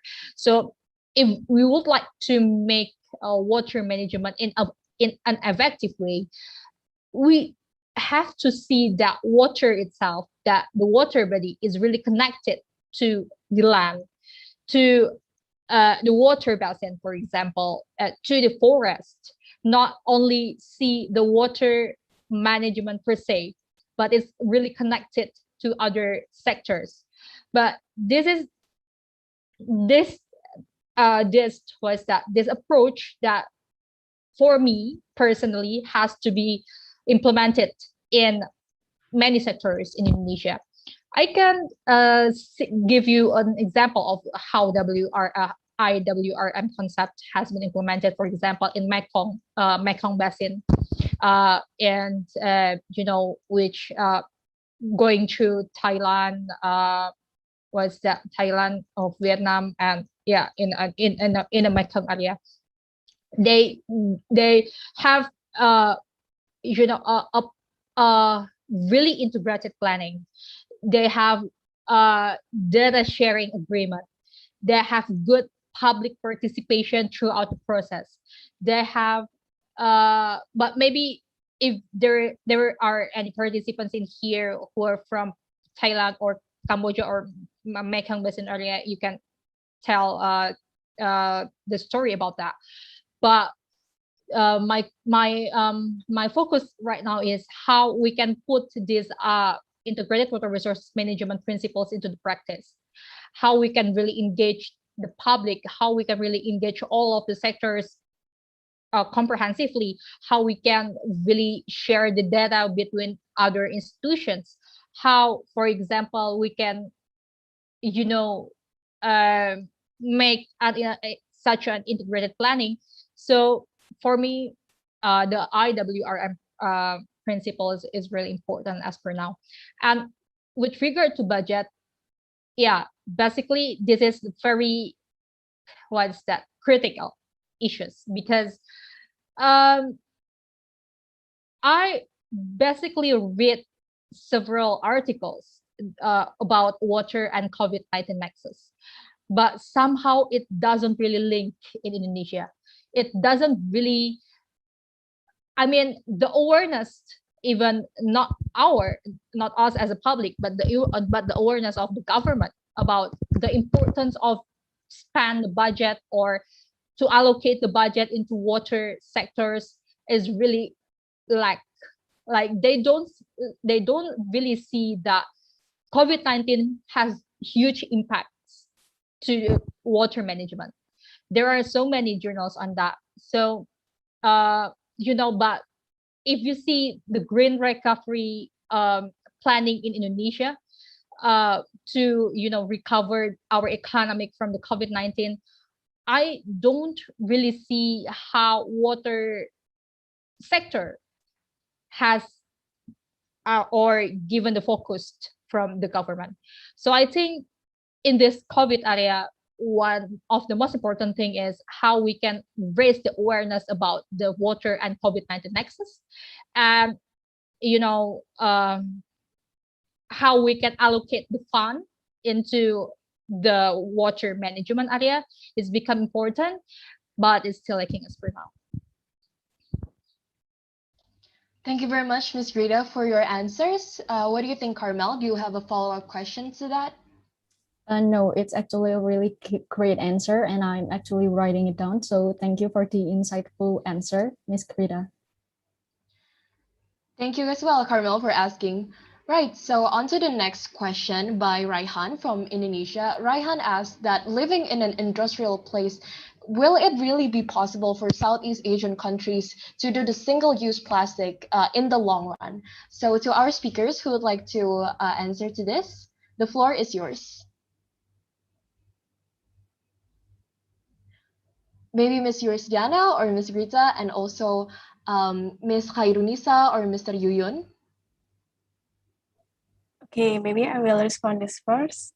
Yes. Okay, I think this is about how can we start and how can it is actually become some kind of policies in our countries.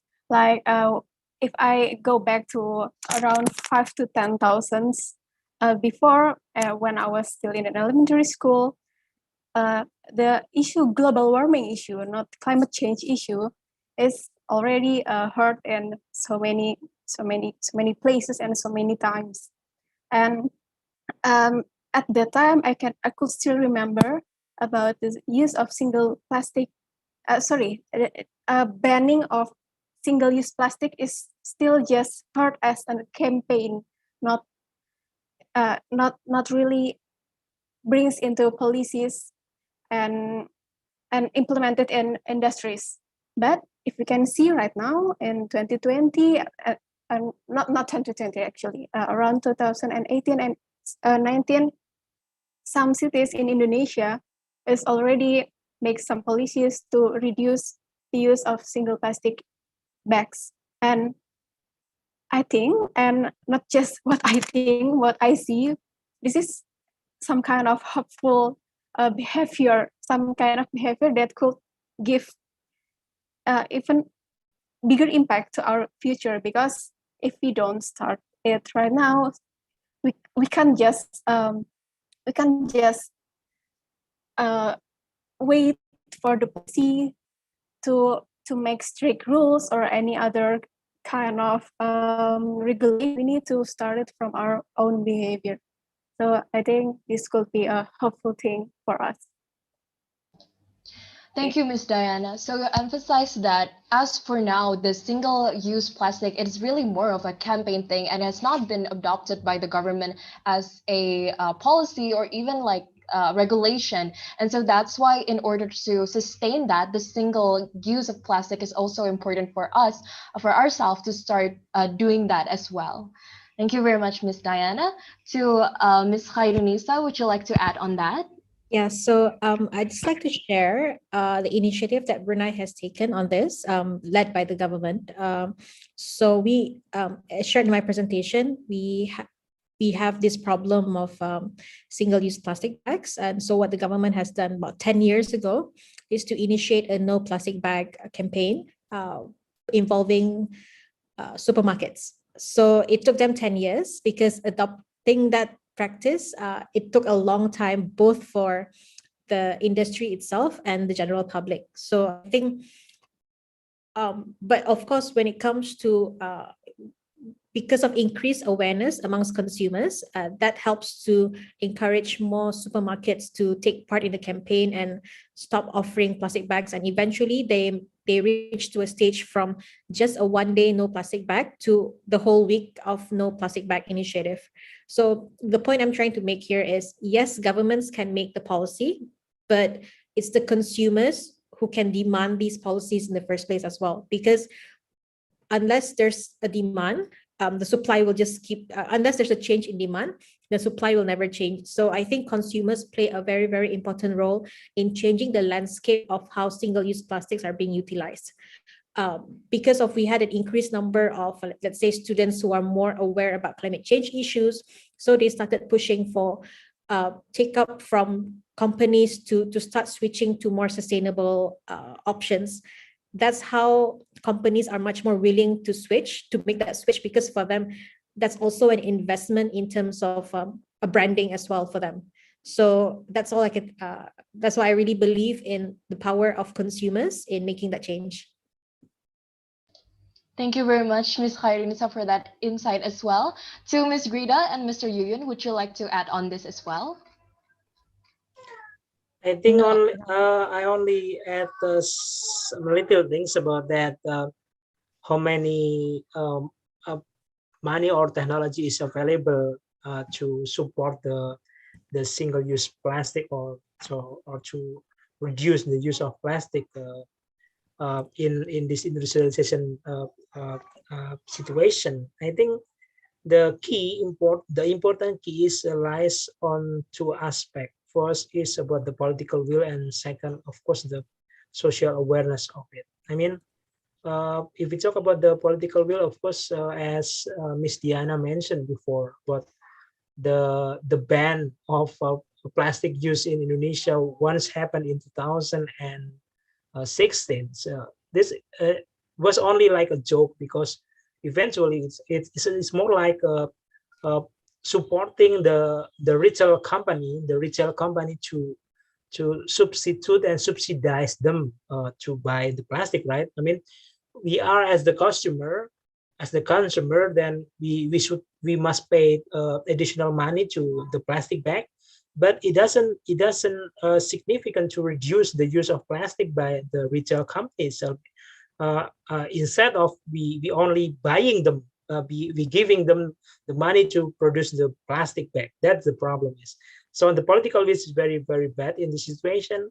And the second is about the social awareness, as I mentioned before. I think what Ms. Diana mentioned about the concept of how to reduce the plastic and zero waste of plastic is very interesting and must be promoted regularly, because when we talk about, for example, we in traditional market, for example, it is difficult and we must pay for additional price for plastic bag in retail or supermarket. But in traditional market, I mean, or in street foods counters, they even offer us more plastic if they know that we use motorcycle, for example, because the customer is the king, right? So they want to give us more privilege and more easiness to bring the food and other.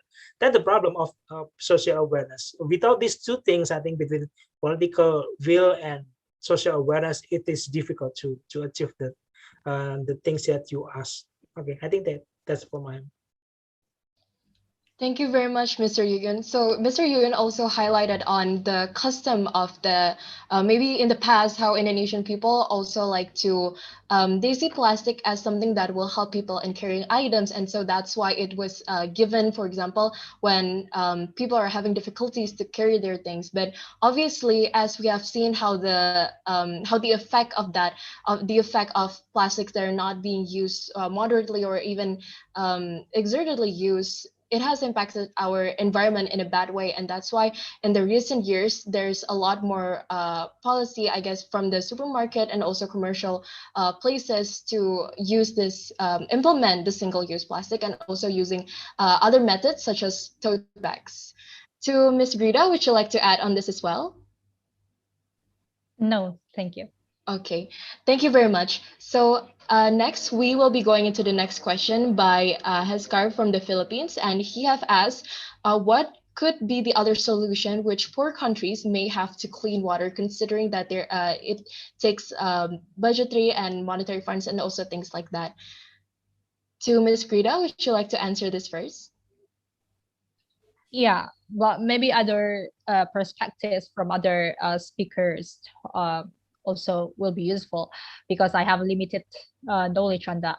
But as far as I know, many countries also struggling with the funding issues as well. And if you know a concept named a public-private partnership, this actually become one of the answers. So, for example, in Indonesia itself, under our medium-term national plan, our Ministry of Public Work and Housing actually aim to attract around 1.5 billion US dollar in private sector in financing through public-private partnerships and B2B schemes in order to water supply. So basically, for me personally, when we engage with private sector, is not necessarily a privatization. There are so many types of contracts that we can use and still have state control over that. For example, contracts such as design, build, and operate, or DBO, or build, operate, transfer, or BOT. So for me personally, it's not reducing state control over the water management, because we still own the water resources itself. But engaging with private sectors at some point is important particularly in this lack of funding. So for me, using public-private partnership is good, but choose the best types of contracts that still that still give a state or Indonesia or the government control over the water. Thank you very much, Ms. Greta, for your answer. To the other speaker, Mr. Yuyun, Ms. Diana, and Ms. Khairunisa, would you like to add on this? Not from me. I think Ms. Greta has already give a quite significant answer. Maybe just to add very little, I'm not very familiar with the subject as well, but what I've observed is with developing nations, there's a lot of, I wouldn't say a lot of, but there are opportunities where they can venture into support by non-profit organizations who are providing technologies for rural areas. It may not be the solution that will help to tackle the water supply concerns for the whole nation, but it can help towards providing clean water supply for remote areas or rural areas where they can engage with these NGOs, international organizations, I mean. So actually, I just did a quick research as well. There are a few options where remote areas are engaging with different companies who supply them with the technology to help to provide clean water in their communities. It's not really the best kind of solution because it's dependent on other countries in providing the support, but it's a good start to ensure that the community can have access to clean water. And of course, I do agree with Ms. Greta's point earlier about how it's very important to push for countries to prioritize clean water supply as one of the focus areas in terms of when allocating budget. When allocating national budget, it's very important to look into clean water as a priority.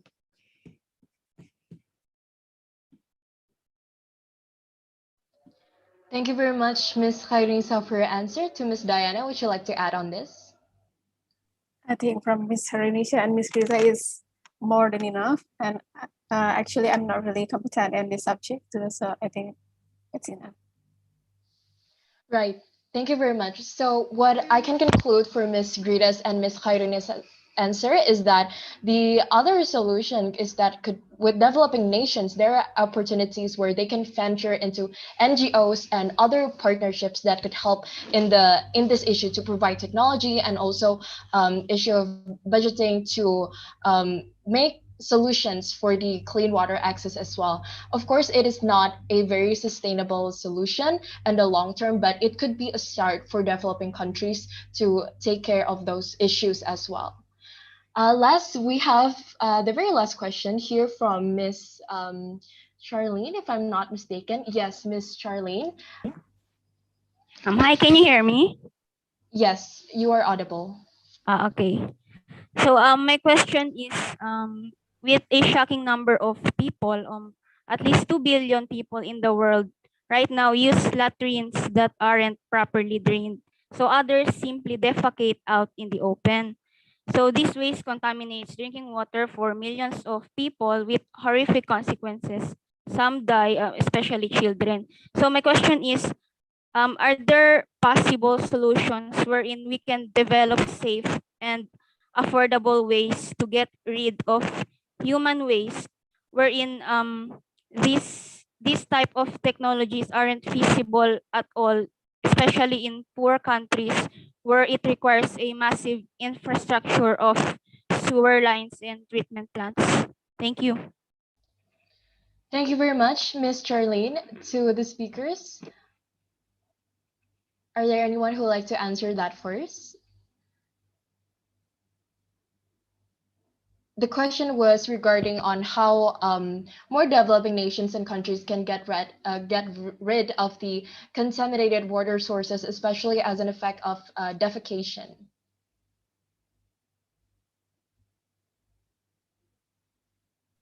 Again, it's not my area of expertise, but I would say the answer to that, my answer to that would be similar to the previous question as well, which is we understand that the challenges that poor nations have is in terms of access to funding and access to resources.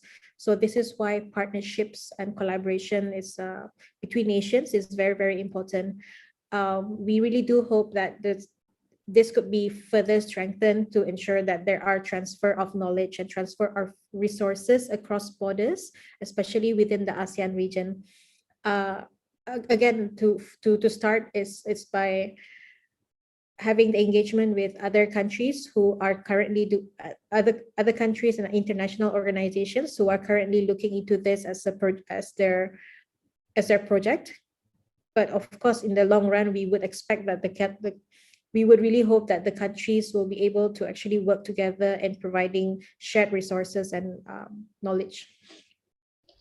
Thank you very much, Ms. Khairunisa, for your answer. To the other speakers, are there anyone who would like to add on this? Okay, I want to add some of my perspectives, even though this is not my expertise too, like Mr. Renisa said too. But I follow one research in Indonesia. It was around Pangkal Pinang, and this is what would be the most concern in this research is about the behavior of the citizens itself in that place, about the defecation that actually impact on the clean water. And from here, I will see that we have to understand first where the particular problems about lack of clean water is, where this problem sources. Is it because of the behavior of the community itself, or is it because they became the last place where the waste dumped? And if the problem comes from the community itself, the community inside the rural areas itself, we really need to give education to them by empowering the community first. Maybe that would be my concern about the empowerment of the community itself. Just if the problems comes from the community, the community itself. Thank you very much, Ms. Diana, for your answer. So Ms. Diana also spoke about assessing where does the problem or the issue actually comes from. If it is something that needs to be discussed with the community itself, the very thing that should be done is to empower and also educate the community on how to hinder this issue from becoming something that is very prevalent. To Mr. Yuyen, would you like to add on this? Yes, I think a little addition for what previously mentioned by Bu Khairunisa as well as Ms. Grita and Ms. Diana. Charlene came from Philippines, right? I think the process of Pasig River recovery and rehabilitation is quite interesting to be concerned about. Pasig River, if I'm not mistaken, the process took quite long, 20 years, I believe. But it is then succeed in the way that Pasig River became at least right now cleaner and healthier and wider.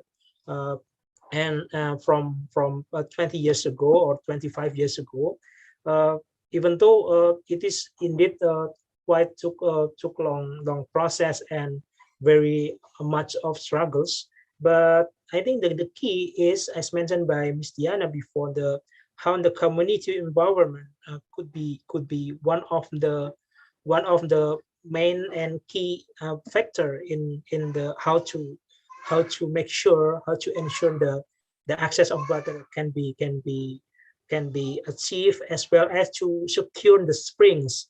I think the problem in Asia mostly that we are neglected to protect the springs, while in the forest or in the mountain where springs located, there are a lot of activities, forest use, forest cultivation, and then mining.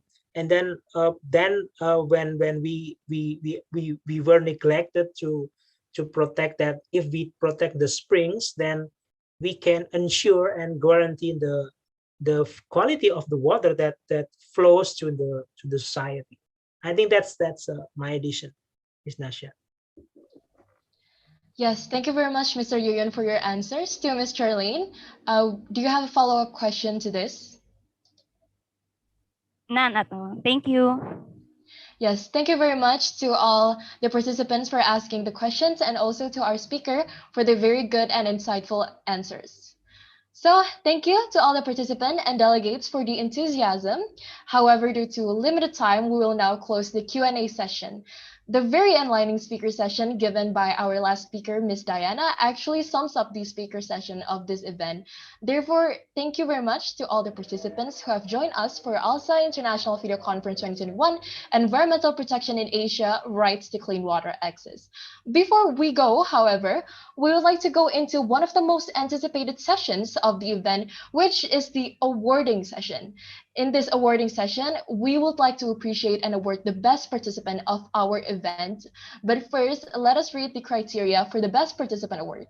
And the criteria is the person have always turned on their camera, the person is active in the speaker session and asking a question, and the person follows the participant guidelines of AIVC April 2021.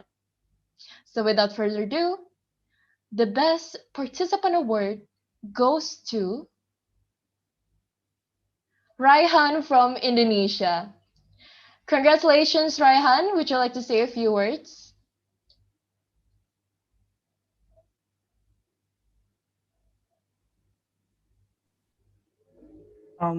Thank you so much for the opportunity. I did not expect it.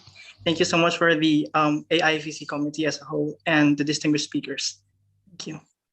Yes, thank you very much, Raihan from Indonesia, for your participation as well. And to all the participants who have joined our event today. We hope that through this event, everyone would be encouraged to be more aware of environmental issues in Asia. For all the participants, please do not forget to fill in our feedback forms to give feedback of the event and as a requirement to obtain the certificate. Once again, congratulations to all the awardees and thank you very much to all delegates for your participation in AIVC April 2021. We hope that the knowledge and insights you have earned today will be useful going forward and open doors of opportunity for you in the future. Before we go, however, let's capture this memory together. For all the participants, please turn on your camera for the photo session. And to the publication division of AIVC, the time and place to document is yours. Hello, if I could just have everyone please turn on their cameras for the photo session, please.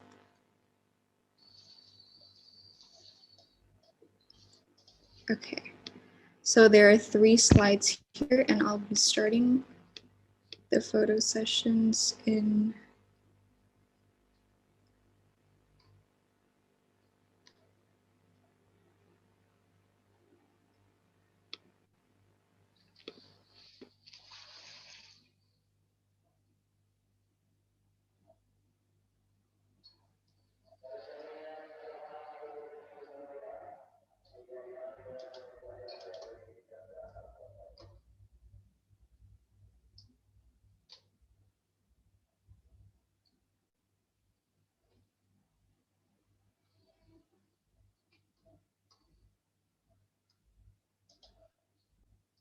Right.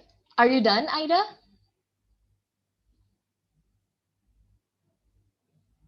Okay, thank you very much. It seems that the photos have been well captured. Now, for all the delegates, please stay in the Zoom meeting as we will be moving on to the next session, which is also one of the most awaited session of the event, the discussion session to create a policy recommendation.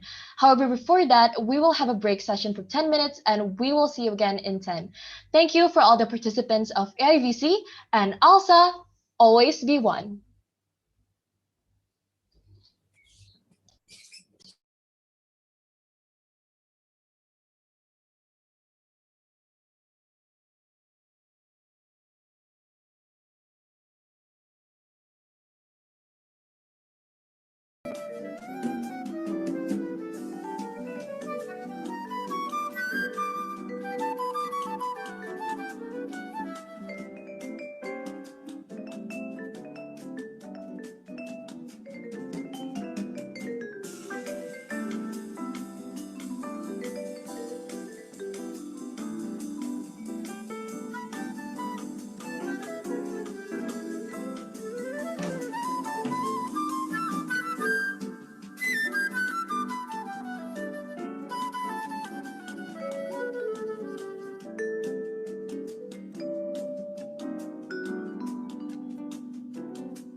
Welcome back, delegates, to the ALSA International Video Conference, April 2021, with the theme of Environmental Protection in Asia, Rights to Clean Water Access.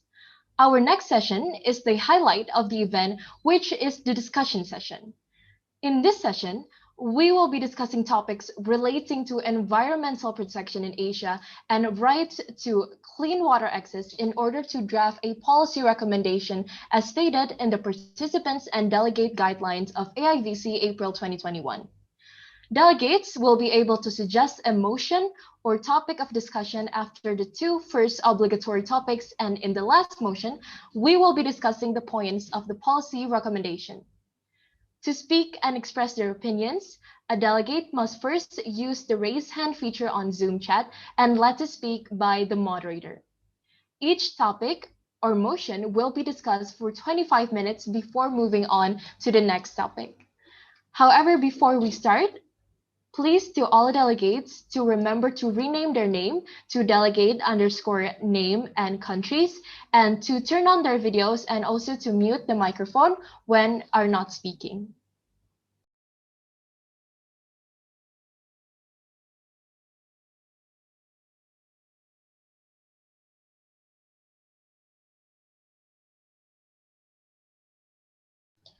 Right here, we have two delegates, Ms. Fatia and also Ms. Lovicia from Indonesia.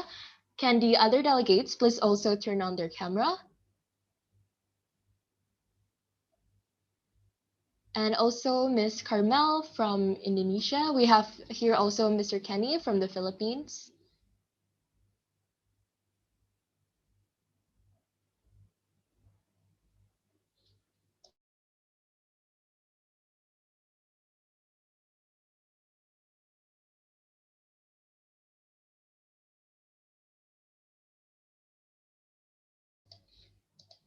Right, thank you very much. So to begin our discussion, we will first be discussing the challenges of access to clean water in the delegates' respective countries.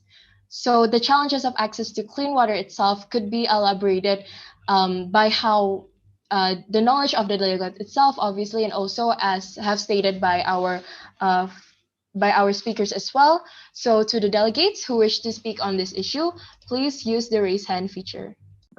I'm sorry, before I'm sorry, my camera is not working well. Can I get out from the Zoom meetings and then join again?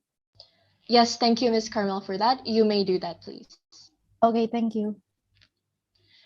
To the other delegates, Mr. Kenny from the Philippines, Ms. Lovicia from Indonesia, Ms. Fatia from Indonesia, and also we have Ms. Margaret from the Philippines. If you'd like to speak on this issue, please use the raise hand feature. And I also see that in here there are a few participants who are still joined. If you would like to discuss as well and become the delegates, please don't forget to rename your name as well, and you may participate in the discussions.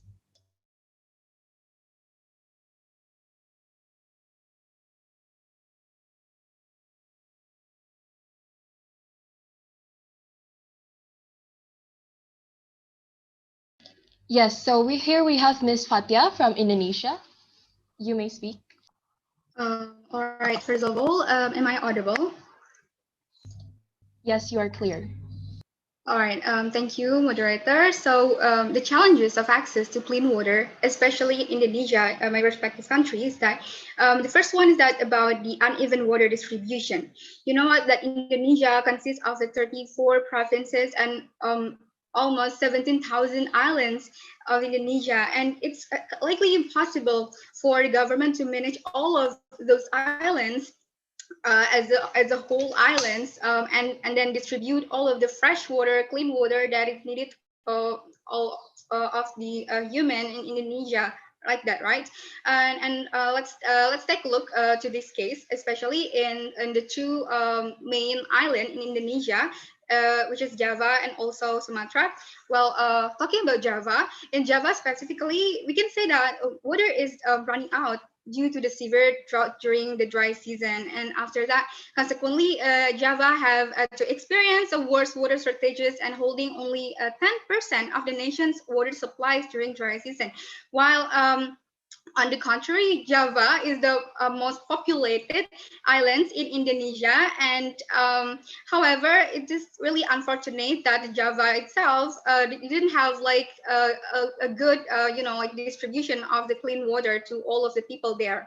And generally, Indonesia, if we look holistically, Indonesia is surplus of the water because we are in a tropical countries. We have a tropical rainforest, which one of the source of the water as well. But most of the clean fresh water itself located in the less populated islands. For example, we can say Kalimantan or Borneo, and in Sulawesi, and also Papua.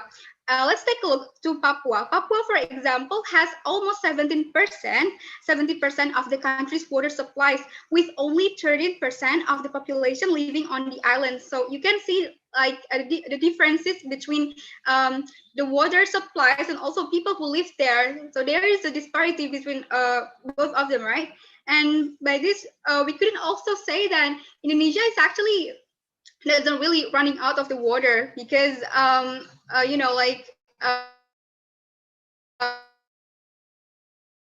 because we do have distribution, especially by the government. The government should take into account this problem, these challenges, because this is one of the most important thing. Because we are the archipelago country, we have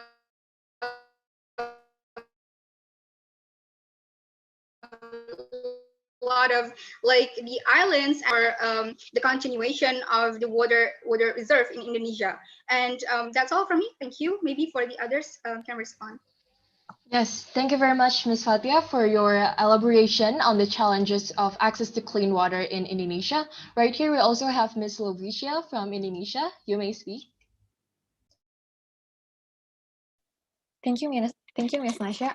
Is it okay for me to talk about a specific region in Indonesia, but not generally the challenge in Indonesia? Is it okay? Yes, you may do that. Okay, so I want to talk about the specific region in Indonesia where there is a clean water crisis due to hotel constructions. It ever happened in such a big city which is Yogyakarta. Whereas the clean water crisis, certainly there has, we know that it has a big enough impact on every living thing that lives in this earth, right? Because this happens because water is, of course, one of the most important elements that support life for all creatures. But the problem is in Yogyakarta, the problem of the water crisis has occurred in Yogyakarta. The problem is the water scarcity is rooted in the deteriorating availability of clean water sources and also depletions of water sources. This is due to the rapid pace of hotel constructions development, where this triggers persistence, which results in moratorium regulations. However, capitalists can take advantage of the time gap before the implementations of regulations to apply for hotels. And hotels constructions has caused not less than negative impacts, starting from the water crisis that infects the area around the hotel and makes housing prices in the city soar. So what I want to say is due to this hotel constructions development in such a big city in Yogyakarta, and it so happens in some cities in Indonesia too, where the whole constructions development is bigger than the availability of the clean water. So it makes the people in the city itself cannot take the water. It's like what they deserve. So that's what I'm concerned about. So thank you very much. Yes. Thank you, Ms. Lovicia. So you also have spoken about how there are imbalances in the development itself, and then there's it does not fit with the water resources that are available, and that's why that's also a challenge for people to gain access to clean water. So thank you very much, Ms. Lovicia, for that. Next, we have Ms. Carmel, also from Indonesia. You may speak. Okay, thank you for the time. Am I audible? Yes, you are audible. Okay, thank you. So I want to explain about three main challenges that I think we all we all acknowledge actually three main challenges of clean water access in Indonesia. The first one, if of course, funds. Why? Because everything I think need money in this world, and it's the same problem with challenges of clean water access in Indonesia is funds. Why? Because clean water is a basic human needs. Therefore, we need to prepare development fund to push achievement for clean and safe water access to fulfill human basic need. And in accordance with the Sustainable Development Goals or SDGs in 2030, the goals is Indonesia can achieve clean water distributions in 2030. So far in the last 5 years, government budget in Indonesia at clean water sector is ranged at average in every year's range at 4.5 trillion, or it's about $300 million. And if Indonesia can keep up that amount of money until 2030, there will be about 45 trillion or about $3 billion government funds, and it is still far away from development funds that will be needed in 2030, ranged at 238 trillion or about $16 billion. And I got this data from Ministry of National Development Planning of the Republic of Indonesia. So that is the first challenges that I think Indonesia facing right now is funds, and the second one is limited commitment and capacity of local government. Why? Because of the readiness of infrastructure.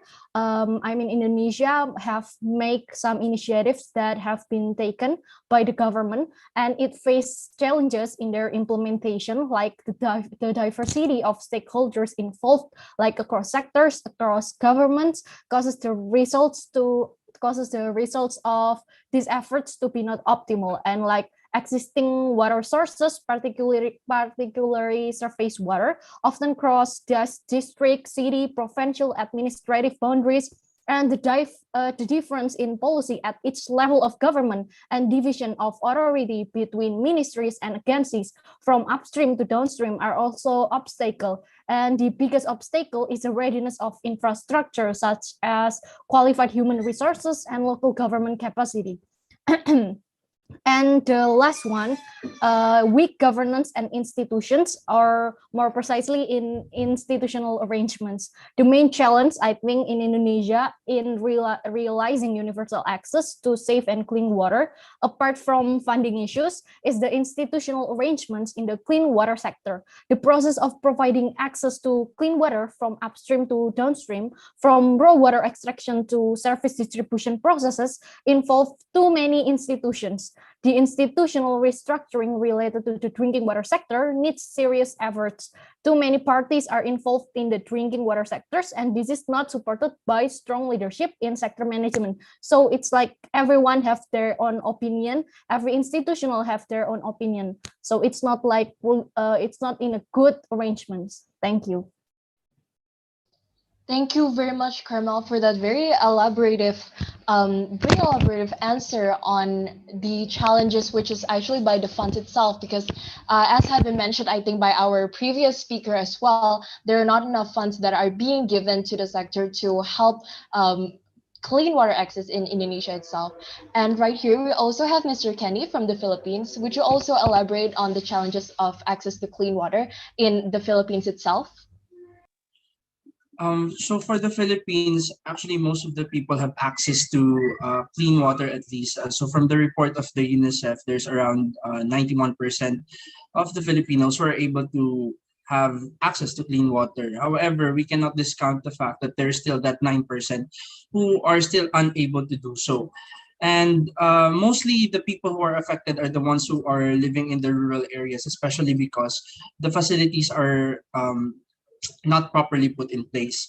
And just to echo what the other participants have mentioned earlier, one thing that really has to be done is to give more focus on this particular issue on establishing or building facilities, and to ensure that the facilities will be working and running, especially in times of crisis. For example, as of the moment, I mean, several weeks have passed already that there hasn't been enough rain that will be able to store our dams. And with the COVID-19 pandemic, every one of us are really in high need to in the use of clean water. Although kidding aside, that there are people who don't use water anymore because they're just at home and they can uh, save the save some water because they don't have to take some personal necessities and whatnot. But in hindsight, there is still, I mean, every day you still need basically basic clean water to nourish your body. And I think um the I cannot say for the efforts of the government on that regard, because currently there is a different um agenda, there is a different focus. But one thing is for certain, that it is important that we have to look into the basic necessities, and water is one of the primary aspects that we have to look into. Second, and I think this will be my last point, is that from the discussions earlier by our experts, we cannot discount also the other industries that are in need of water, and also the ones who are not per se abuse its use, but more of not being mindful of how their businesses or operations impact the water that we have. For example, earlier it was discussed that a certain number of tons of, I mean, yeah, the chemical waste that are being returned into the rivers without any treatment. So I think we have to look into that particular aspect. And I believe each government, while we support consumerism and to some extent capitalism, there should be stronger policies to, for example, penalize or at least put some sanctions to these companies who are not mindful of the waste that they return to our waters. And we all know that when these natural resources are polluted, it goes back to us, just like the one cited by one of our speakers earlier, where microplastic is already found in a fetus. So I think as law students, right now, maybe we are not yet, or at least in my case, I am not in the forefront of this battle. But one thing is for sure, it is to be mindful of what we do in our day-to-day living, and to support advocacies that do so. I mean, I particularly have my separate advocacy in life, and my reason why I decided to go to law school. But with this equally important advocacy, I think we also have to set aside some efforts in supporting it. We may not be the ones who are doing the recycling of all these big wastes, but the fact that we are mindful of our consumption, of our use of certain materials that affect uh, the status, or let's say, I can't think of a word, but more of well-being um, of our natural resources. And I think that's one of the key steps that we can do at the moment. That's it. Thank you. Thank you very much, Mr. Kenny, for your insights as well. And I think what you have mentioned as well actually relates to the second topic of our motion today. So now we will be discussing the topic of issue of water pollution in the delegates' respective countries. So from what our speakers have elaborated in our past speaker session, is that there are water pollution such as water resources being polluted with microplastics and also with toxic chemical waste. So let's delve deeper into that, and also we would like to have a good insight from our delegates here from Indonesia and from the Philippines as well. So to the delegates who wish to speak on this issue, please use the raise hand feature. Yes, so right here we have our delegate, Ms. Fatia from Indonesia. You may speak first. Thank you, moderator. So the issue of the water pollution in Indonesia. Water pollution, be it rivers, seas, lakes, or even the underground water, is increasingly becoming a serious problem in Indonesia for sure. Getting clean, uncontaminated is no longer easy, even from the rivers. The most recent case that occurred in Indonesia, as you know, related to the water pollution, is the case of Citarum River, just like what has been, explained before in the speaker session, right? In the West Java, Citarum River holds a predicate as the world's most polluted river. This because the extremely dirty water in the river itself. To illustrate how dirty the Citarum River is, at some places in this place we cannot even see the water. It's really black. Its surface is completely covered by the unimaginable amount of waste, trash, and even dead animals, fishes floating on it.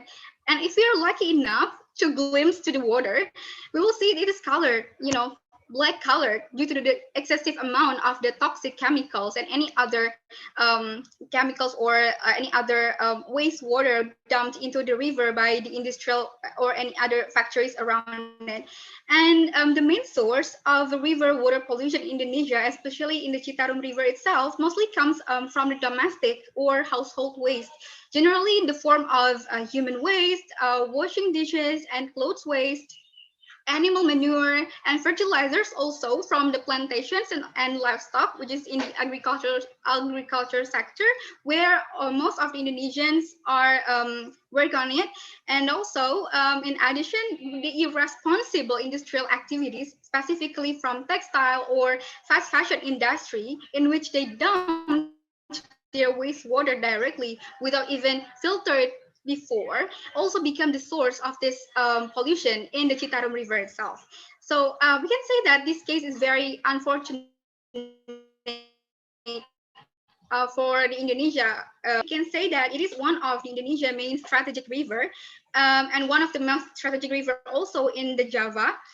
It also takes a role as the main water source in almost all of the West Java province region, not only Bandung, if you know, but almost all of the region in West Java, which is used not only as the irrigations for the rice fields for supporting the agriculture sector in Indonesia, but also as a source of the energy or the electricity for three hydroelectric power stations. If you know, like the Jatiluhur Reservoir, that's one of like the water supply that is coming to the Jatiluhur Reservoir is from the Citarum River, which is really dangerous if the river itself is polluted, right? And also not only for the irrigations or agriculture and also for the electricity itself, but what's most important that we need to know is that this river is used to as the source of a drinking water to the community in the West Java. So you can see and you can imagine how dangerous and how extremely polluted this river and affected the community in the West Java and also most of the Java islands, we can say.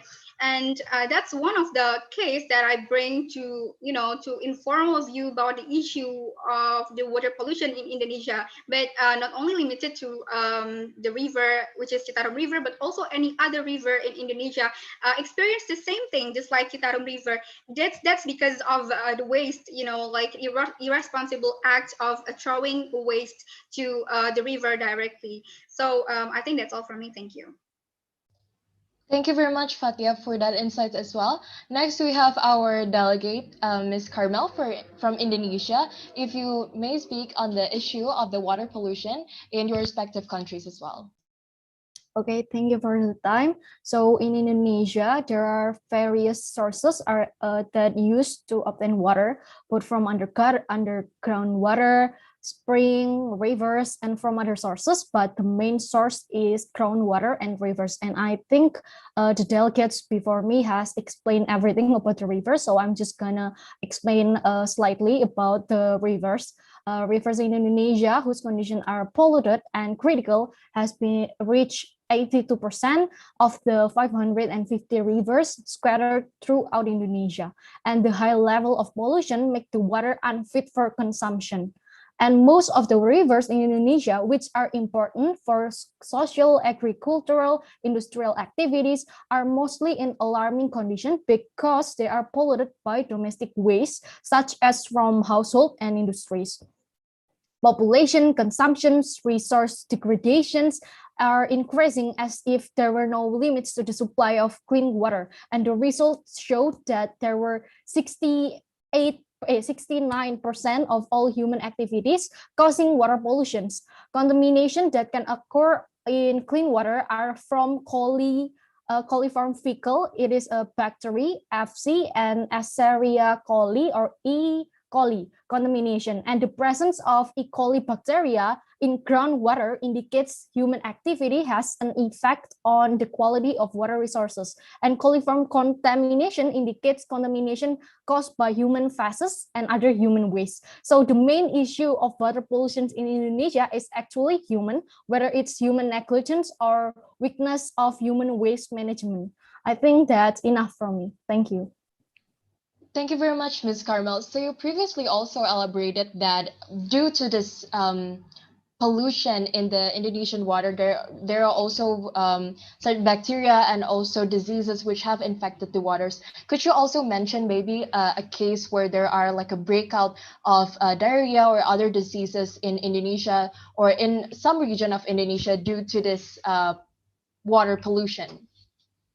Yeah, I think I don't have specific example in mind, but there are many people, many area that are affected by this dirty water. For more precisely, it's more like in the like not big city, but more like a small city that have struggled to have an access with clean water, that have to use groundwater. So I don't have in mind specific case or specific area, but I think almost all of the small and like underrated area in Indonesia that doesn't live that most of the folks that doesn't live in a big city have this problem with the contaminations of these bacteria. And especially for the E. coli, I really doesn't have a specific example in mind, but I think I read an articles about E. coli contaminations in Indonesia, and it's really like few years ago, like it's really a breakout in Indonesia about E. coli contaminations. Thank you. Right. Thank you very much, Ms. Carmel, for your elaboration. Right here, could we also have our delegate, Mr. Kenny from the Philippines, to highlight on the issue of water pollution in the Philippines itself? Okay. In the Philippines, well, just like the other countries, right? So water pollution in the Philippines is very apparent, especially in times of disaster. As we all know, Philippines is one of the countries in Southeast Asia that is affected by natural disasters. We have roughly 3 to 4 big storms in a year. And the thing is, it aggravates really further the water pollution in the country. And most of the sources, the sources of water pollution that affects mostly our wastewater, according to the Greenpeace reports, are first the industrial, where various metals from different industries, mostly mining, are being deposited in our water reserves, and even in our natural water bodies. And second is agricultural, that involves the organic waste from decayed plants, dead animals, non-organic pesticides and fertilizers, and some of those. And of course, the other big source of water pollution is human waste, domestic sewage, where it contains pathogens that threaten human life. Of course, I think somewhere in one of the articles that I've read, water the same, I think around roughly 51%. There's 51% of coliform and some other bacteria, I think similar to what has been mentioned by the previous speaker, in one of the rivers that was studied. And here in the Philippines, due also to the natural disasters, the storms and the typhoons that we encounter, the problem on waterborne diseases is very rampant during those times. For example, in one of the reports also of Greenpeace, it cited the report of the World Health Organization, where there is an increase in the cases of leptospirosis. When the rats pee, the flood water actually brings, pushes those bacteria or viruses from one area to another. So also in one of the typhoons, I think when during the in one of the evacuation areas, for instance, according to the report, there's around 75% of the family that have been affected by waterborne bacterial diarrhea, and water reservoirs were also caught flat-footed by some of the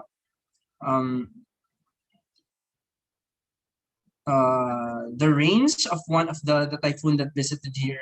I mean, that came to the Philippines. So basically, the floods that are brought about by these natural disasters spread the pollution. It doesn't just aggravate it, and flood experiences have led to an increased incidences of waterborne diseases. And the thing is, we do not usually see the garbage when it's dry season, but when the floods come in, that's the time that it's clear and apparent that even in urban cities, the deposited waste material in our sewages are, they just show up. Yeah. Right. Thank you very much, Mr. Kenny from the Philippines, for your elaboration. So you previously have also mentioned about the typhoons and also how it impacted the water pollution issue in the Philippines as well. Since well, I reckon that typhoon is something that happens quite often in the Philippines itself. Could you elaborate more on how what is the condition when there's a typhoon, like the aftermath of the natural disaster, and does it directly or indirectly impact the water pollution issue in the Philippines? I would say that it directly impacts the sorry, can you give me a repeat again of your query? Yes, since typhoon is a pretty it's a natural disaster that usually, or I guess often happens in the Philippines. So could you elaborate on how it that kind of relates to issue of water pollution itself, as you have mentioned that it has polluted or contaminated the water with bacteria and such?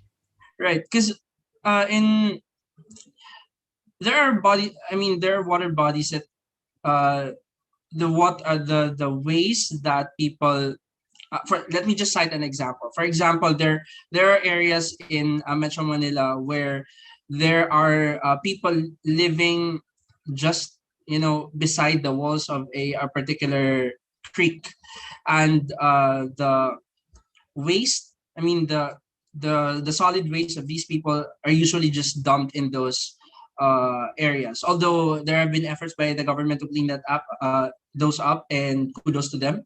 But the thing is, when there are no floods, when there are no storms, or there's no natural calamities that hit the Philippines, all these solid waste, if not acted upon, they are just deposited in these water bodies, or let's just say those infrastructure that allows for the passage of water. Now, when typhoons come, it of course allows for the level of water to rise, and these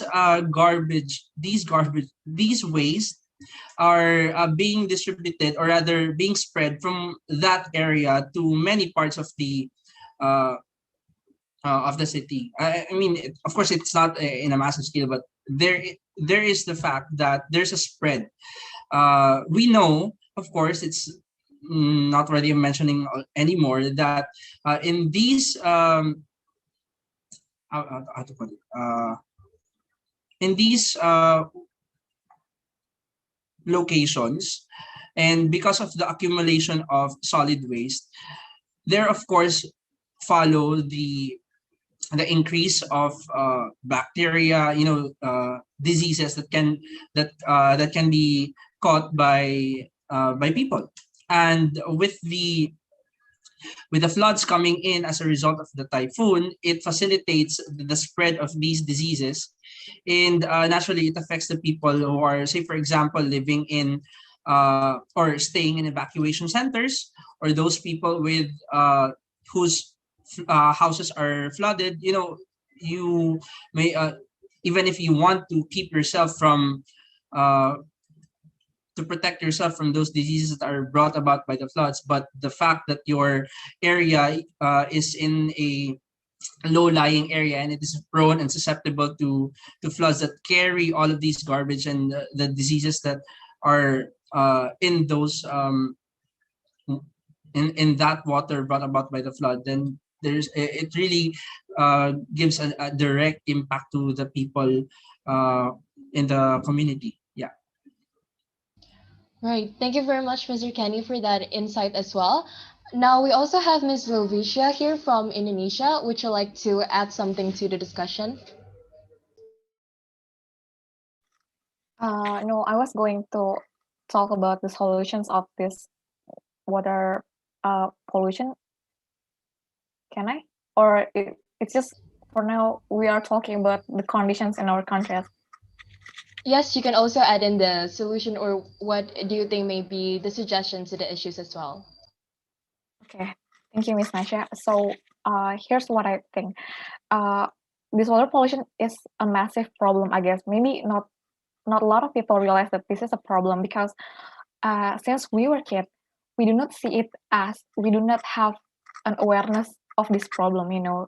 It's like we don't really think that this water pollution is a problem for us because we never really feel the effect of this because maybe we were never affected by this water pollution problem. So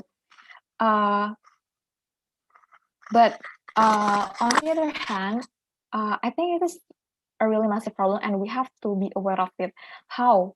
There must be there should be a behavior changing, you know. It's like we have to aware, so we have to change our behavior too. How do we change our behavior? I think okay, we already have the regulations, we already have the technologies, but it doesn't really apply well. It doesn't apply really well in real life. So I think we have to aware that we also have to educate our younger children. I mean, like the children in elementary schools, that water is really significant and important, and it's really important for them to know that water is important, and also that water pollution is a big problem. So I guess from things like educating the children, it makes their awareness will increase as well, because I feel like 19 years in my life, you know, in the schools, we were never really taught about that water is important, and how that we have to save it, and it's water is a significant thing in our life, and how do we have to keep it clean. So I guess that's why that's how one of the solutions is that we have to educate from elementary school. Yes. So thank you. All right, thank you very much, Ms. Lovicia. So you want to highlight that how people, or especially young children, should also be educated on the issue of water pollution, as to make sure that they understand the importance of the issue itself, and so how they can implement a better lifestyle to hinder this water pollution issue. Thank you very much, Ms. Lovicia. So thank you, delegates, for your inputs as well. Now, in this third motion, we are going to be moving on to the third motion. Delegates are given the freedom to propose a motion or topic to be discussed in regards to our theme of environmental protection in Asia, rights to clean water access. So to delegates who wish to propose a theme or also a topic, please use the raise hand feature. Yes, Carmel? Yeah, thank you for the time. I would like to raise a motion about initiatives that can be taken to equalize access to clean water, especially drinking water. Thank you, Ms. Carmel. Would you repeat it one more time?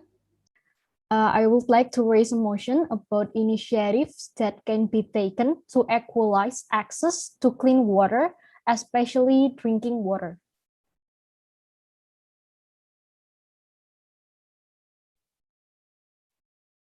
Thank you very much, Ms. Carmel, for your suggestions. Are there any other delegates who would like to propose a motion?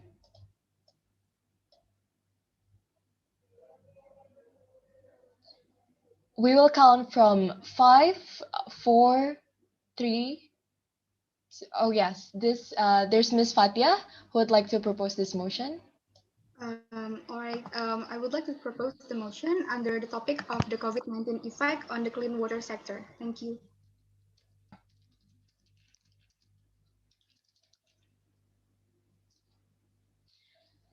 Just to repeat and make sure, your motion is the COVID-19 effect on the clean water sources, Ms. Fatia? On the clean water sector. Sector, right, of course. Right, thank you very much, Ms. Fatia and Ms. Carmel.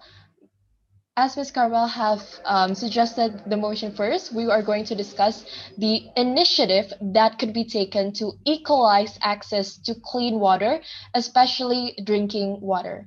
Are there any delegates who wish to speak first on this?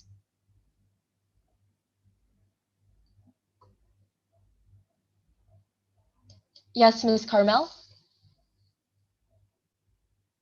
Okay, I'm gonna start. I think we all can agree that drinking water are essentials to every person's life. And in Indonesia, we have the basic initiatives to equalize access to clean water, especially drinking water. So in Indonesia, there is a RPAM or Water Safeguard Plan, or in Indonesia, we call Rencana Pengamanan Air Minum, and ZEMP. ZEMP is Prime Drinking Zone or Zona Air Minum Prima. So RPAM is an effort to prevent, protect, and also control the supply of safe drinking water for the people in Indonesia. And in principle, the RPAM concept is risk management from water sources to the community or consumers.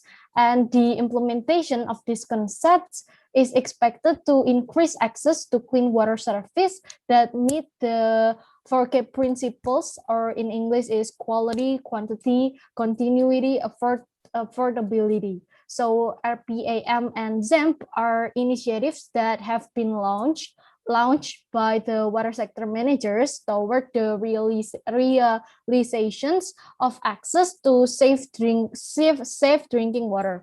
And in principle, these two initiatives prioritize an integrated risk management approach from upstream to downstream, from water resources to water resources processing and distribution processes to the hands of consumers or community. So RPAM and ZEMP are efforts to maintain the safety of the quality of water consumed by the community. And on the micro level, increasing access to safe drinking water can be started from the implementations of optimal governance and risk management through the implementations of this RPAM and ZEMP. Thank you. Well, thank you very much, Ms. Carmel, for the very elaborative initiative which you have mentioned as well. So going forward, maybe we can have Ms. Lovicia from Indonesia to put inputs to the discussion of the initiative that could be taken to equalize access to clean water, especially drinking water. Okay, thank you, Miss Nasha. I guess drinking water in Indonesia, it has the one who regulates it well is the government, but it is we take drinking water from the private sectors, like Aquan as well. I guess in my point of view is that how do we make this drinking water are accessible to the people in Indonesia, not only in the big cities, but in small cities as well. So they have access to a healthy drinking water. Not only, I feel so sad when I look at these people in small cities that do not have an access to not even drink, to just for them to take a bath. They don't have access to water. So I guess we all the stakeholders have to communicate, coordinate, and elaborate as well on how to make public policy for them to these people in small city can take and enjoy the drink water, which are healthier and cleaner as well as the citizen society. Thank you, Ms. Nasha. Thank you very much, Ms. Lovicia, for your suggestions. Next, could we go to Mr. Kenny from the Philippines on your input on the initiative that could be taken to equalize access to clean water, especially drinking water? First, I would look into the government's response, because like here in the Philippines, there is the clean water program already by the Department of Environment and Natural Resources, and I think one of the steps that the government should take is really to increase their efforts in ensuring that the natural resources where we get our clean water are protected and of course not exploited and secondarily abused. I'm not sure how to put it, but to be not indirectly abused by the industries that are using these. Second would be to increase public-private partnerships and establishing wash facilities in communities that are not readily in communities that do not have access to clean water, even the basic water and sanitation facilities. I think those are the two main things that I would like to highlight as initiatives to equalize or at least to increase the access of people to to clean water. Yeah, thanks. Right. Thank you very much, Mr. Kenny, for your input. Last but not least, can we go to Ms. Fatia from Indonesia for your inputs to this motion?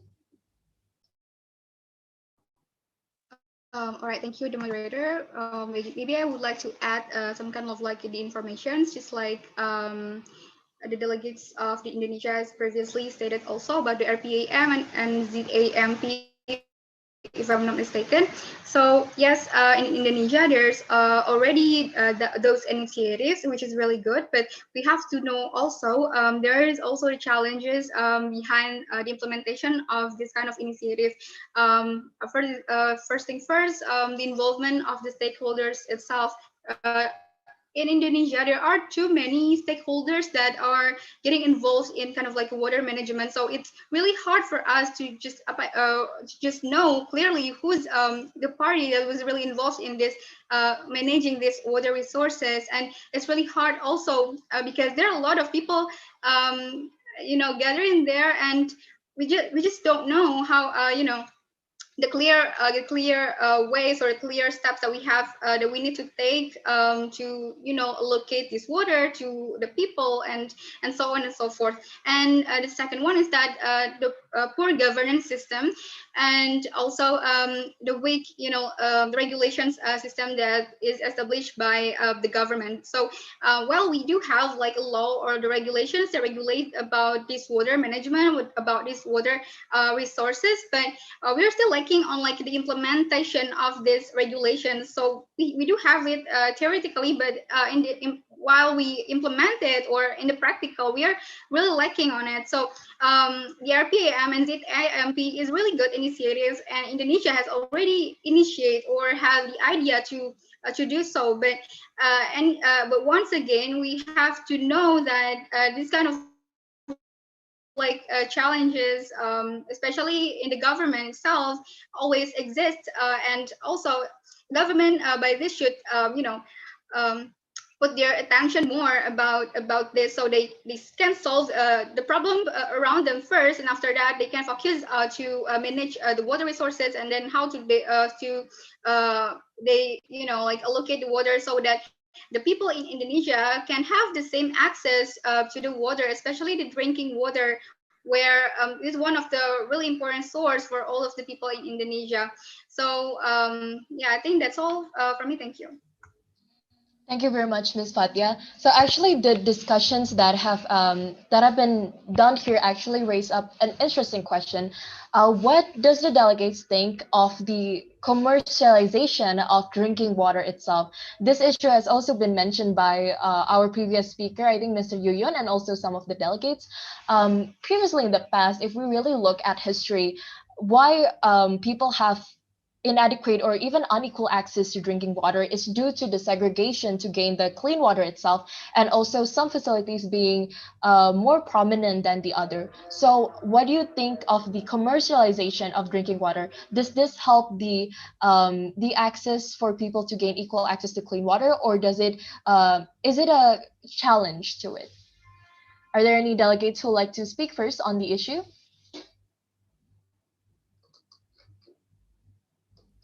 I would like to speak first. Is it, Yes, Ms. may I? Carol. Yes, you Okay, may. so I think with these commercializations, I think it's important to for us to remember that clean water is a human right.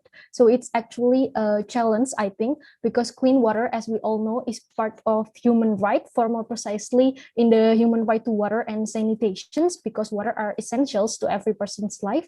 And it means that the first one is the quality of the water is must be safe and free from contaminations, and also water must be physically accessible, as our speakers mentioned earlier.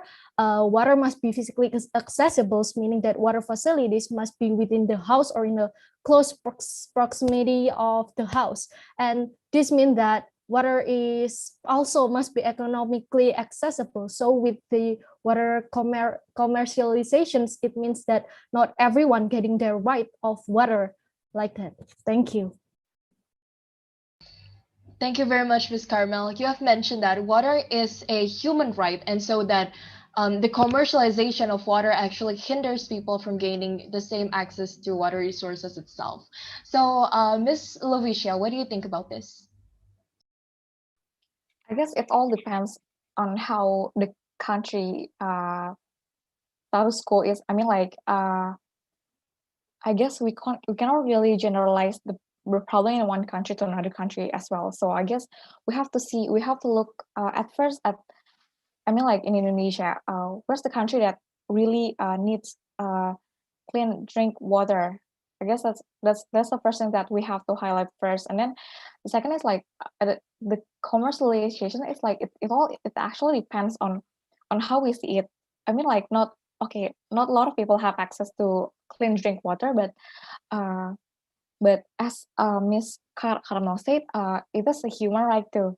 So I guess this all depends on how we think. I mean, do the government can really make this drink water, clean water, to be a really human right? You know what? Do you know what I mean? I mean, like, can you really apply it as well in real life? If they cannot, then just this commercialization thing, it's a good thing, I guess. Thank you, Ms. Nacha. I see. That's a very interesting point, Ms. Lovicia. May we also have the opinion from Mr. Kenny from the Philippines on this?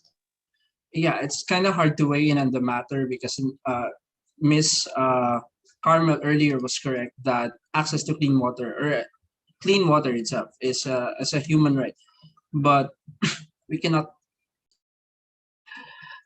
discount the fact that our countries are very capitalists. You know, we to some extent our governments enjoy. I mean, even regular people enjoy the benefits of buying stuff that are free, not free, but of quality. That cannot just be readily accessed through public services or something. But commercializing it, I would say that to some extent it has an advantage because it allows for a community to have a solid facility, or at least a particular entity or establishment that allows for them to get that clean water that they deserve. Uh, the downside is that if the commercial aspect of it is going to be abused, let's just say because you're the only manufacturer in that area, you will have to increase your prices. Now that's something that should not be tolerated. And I think somehow having these establishments in communities would be able to uh, at least give the people opportunity to access better quality of water, but it shouldn't be the main priority of a society that these establishments just pop up, because of course we have to ensure that there's regulation involved. And since it's also the main duty of the government to provide for its people, then the government should be at least in the forefront of giving access to clean water for its people. Yeah. Thank you very much, Mr. Kenny. So you also elaborated how, because our country, or most countries, I guess, is a capitalistic country, the issue whether or not water should be capitalized is very debated on. But what is important is to not monopolize on the water resources. Thank you very much, Mr. Kenny, for that. Ms. Fatia, could we also get your input on this issue? All right, thank you, moderator. So I would like to add the information. Also support the information, also the argumentations that the delegates have already stated before. So the delegates of Indonesia before has already stated that this kind of issue, the privatization of the clean water is like a challenge, and I support this as a challenge because here's the thing. So the water itself, as we know, is a basic human right. And as in Indonesia, it is one of the essential human rights, and it is already regulated in our 1945 Constitution. And not only that, but also law in Indonesia.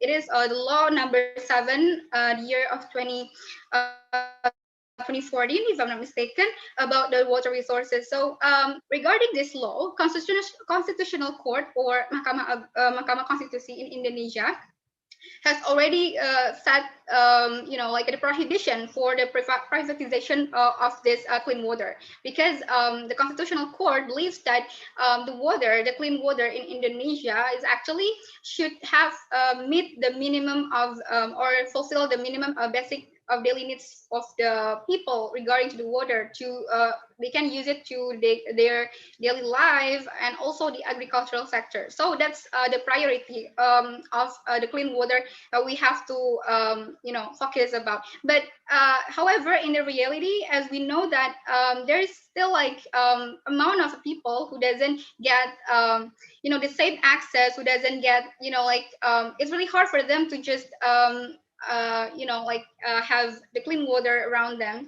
And we cannot say that all of the Indonesian people have already accessible with the water. So by this thing, the issue of the privatization isn't really allowed, as it is already stated also by the Constitutional Court. We have to put our focus first on how to fulfill this basic minimum of the water that is needed by all of the people in Indonesia before we move further to the privatization issue. Because if we look also, link back to the Constitution, our 1945 Constitution, in the Article 33, also it is stated that the water itself is actually government has the power to just manage it to due to the welfare of the state, the welfare of the people of Indonesia. So before the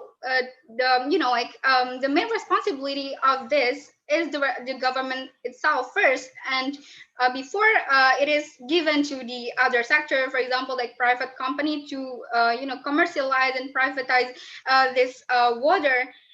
So it has to be government's responsibility to solve this issue first before they go further. They have collaboration with the commercialization and privatization of the water itself. And I think that's all from me. Thank you. Thank you very much, Ms. Fatia, for that input. So now we will be Moving on to the motion which was proposed by Ms. Fatia previously, which is the COVID-19 effect on the clean water sector. So maybe we could start from Mr. Kenny from the Philippines. Would you please highlight us on this issue? All right. I've been pondering about this earlier, but perhaps there's at least somehow reduced how do you call this? Reduced impact to uh yeah, to the negative effects on clean water. Um, Sorry, can you just give me one more a repeat of the motion? I Yes, just lost my train of thought. yes, it's okay, Mr. Kenny. So the motion is the COVID-19 effect on the clean water sector. All right. Pretty much because human activity is likewise reduced. We can also it's safe to assume that its impact also has been to some extent reduced as well. Uh, while that's just basically my opinion, and if I am going to follow that line of thought, then perhaps we have to look into the industries um, that are presently I mean around the clock uh, using the resources that we um, that that have a somehow direct or indirect impact to clean water. And yeah, I would say just to close this recursive point, that perhaps it is the reduce of human activity also somehow reduced the negative effects of human activity to clean water. Right. Thanks. Right, thank you so much, Mr. Kenny, for that. Yes, Ms. Fatia, you may speak on this issue as well. Okay, thank you, moderator. Okay, so under the topic of the COVID-19 effect on the clean water sector, so as for me, there is the thing that I would like to deliver here is that is the positive impact and also the negative impact or effect. Starting from the negative effect first. So yes, we have to admit that this COVID-19 pandemic has affected a lot, especially in the clean water sector, because it's before the COVID-19 pandemic, even it's hard for the government, especially in Indonesia, to to distribute this water to the people, right? And it is even worse because the COVID-19 pandemic, where we are not allowed to do like a direct contact with the people. Imagine how can you like distribute this distribute this water aid, or maybe you have to build like a water infrastructure if you aren't allowed to do like a direct contact with the other people, right? Because the transmission of the COVID-19 virus itself. So I think that's the obstacles or negative effect that appears due to the COVID-19 pandemic on the clean water sector. So the water become more not accessible, and it's really hard for the people to get to the water like that. But also at the same time, this COVID-19 pandemic actually gives us the positive effect as well, because we know previously, just like our speakers have already stated, that in Indonesia, the environment sector, especially about water management and water preservation, isn't never be like a priority for the for the government, right? By this, from the perspective of the clean water sector, I think that this crisis can encourage more our government to realize that the clean water is actually a priority, and as it is a basic human right also. And the need for this clean water to carry out clean and healthy lifestyle should open, like a new awareness, and that the availability and also the accessibility of this clean fresh water is the front line in maintaining and improving the health status of the community, especially during this COVID-19 pandemic, where the health protocol are doing by all of the people in Indonesia, Indonesia, including you have to wash hands, which is needs water to do that, right? And the clean water sector facilitators, I think that they must be able to use this momentum of the crisis to get more support from the key stakeholders to expanding their services, and also use this time to create more like detailed regulations about the environment, especially about water management and water preservation. And yeah, and at the end, this is also to pursue the SDGs 2030 target that our government has already set before. I think that's all enough for me. Thank you. Right, thank you very much, Ms. Fatia. And next, we could also go to Ms. Carmel for this issue. What is your input on this, Ms. Carmel? Okay, thank you for the time.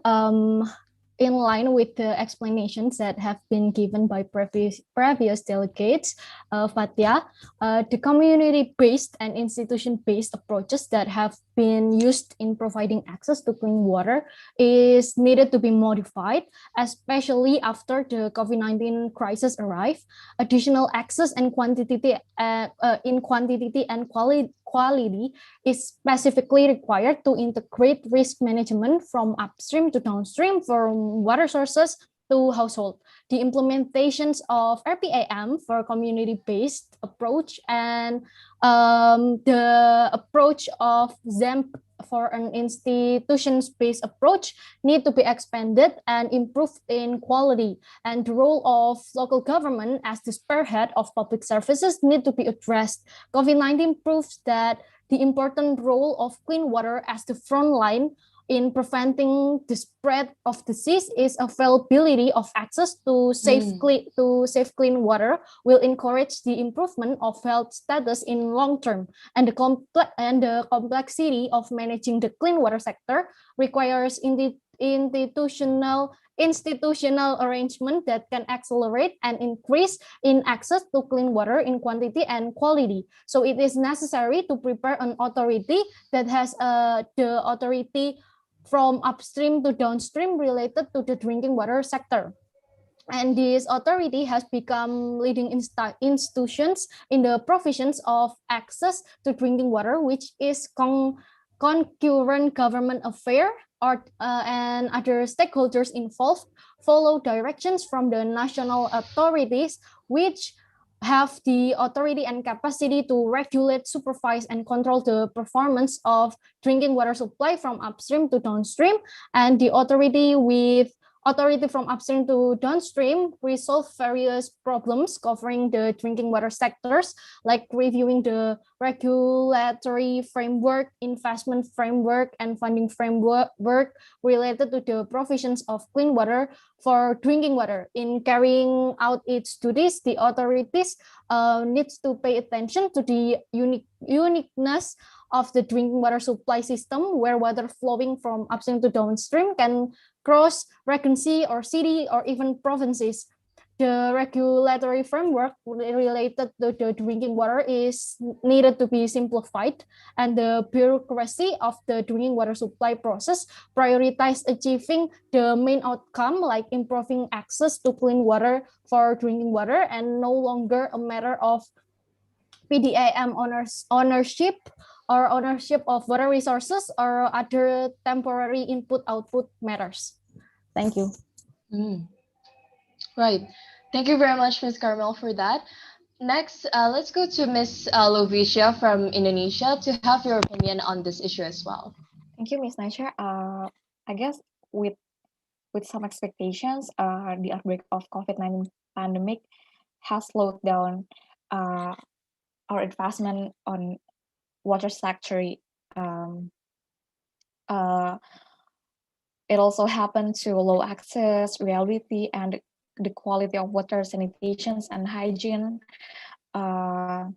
It presents risks in developing countries, such as our country as well. So I guess what shall we do? What shall we do?